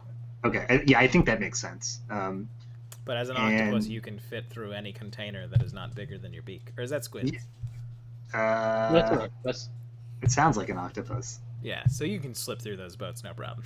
Okay, easy. So I slide through, and I start swimming to him. And so if I have half of my movement speed left, then I have 30 move speed for swimming. Yep. And I'm gonna tentacle him again. Yeah, you see absolute abject horror in this guy's eyes. Yeah, and I'm gonna pull him under the water too. Oh no. Natural 20, Oh, two gosh. natural 20s. Jesus Christ. You drag Oh my this guy God. beneath the waves. It's good to know that Marcus is absolute inverse of Zakar. Yeah. And that is 13 damage, and he's grappled. And you hold a dead man in your arms beneath the water. Good. And as Gerald lifts the mask and brings it into the boat, what is the last thing one of you says as combat finishes and you see the tunnel beneath the tower of the white heron, or the silver heron, come into view ahead of you? What's the end line of this session? They should have listened to you, Uncle Mary. And that's where we'll leave it. Okay. So this was a lot of fun. I Yeah. hope that the viewing public also enjoyed themselves. We will be back next Monday, I think, because it was not discussed by me with anybody, so that was my fault. So there won't be a game this weekend, but hopefully starting next weekend, I'll go ahead and I'll reach out before we even play Monday and figure out if we're going to have a game next weekend. But for now, this was a lot of fun. I hope that you all watch, and I hope that you spread the word about our show. I enjoy it, and I hope you're enjoying it too. Now, everybody, if you don't mind. Oh, by the way, next stream will be the session with the first adventuring group, who are the ones who, unfortunately, there is not video evidence that their first session ever happened, but I promise you it did. Wait, is this A team or Team 1. what? Team 1. Yeah. So for now, we're going to go ahead and leave with our famous sign-off phrase that everybody loves. On the count of 3, everybody. 1, 2, 3. We are legally Why obligated to don't tell you you that Pet PetSmart Smart has is no smart. affiliation with the Sunken World Saga. All right, Take off thanks, your everybody. What'd you say about that? And ending.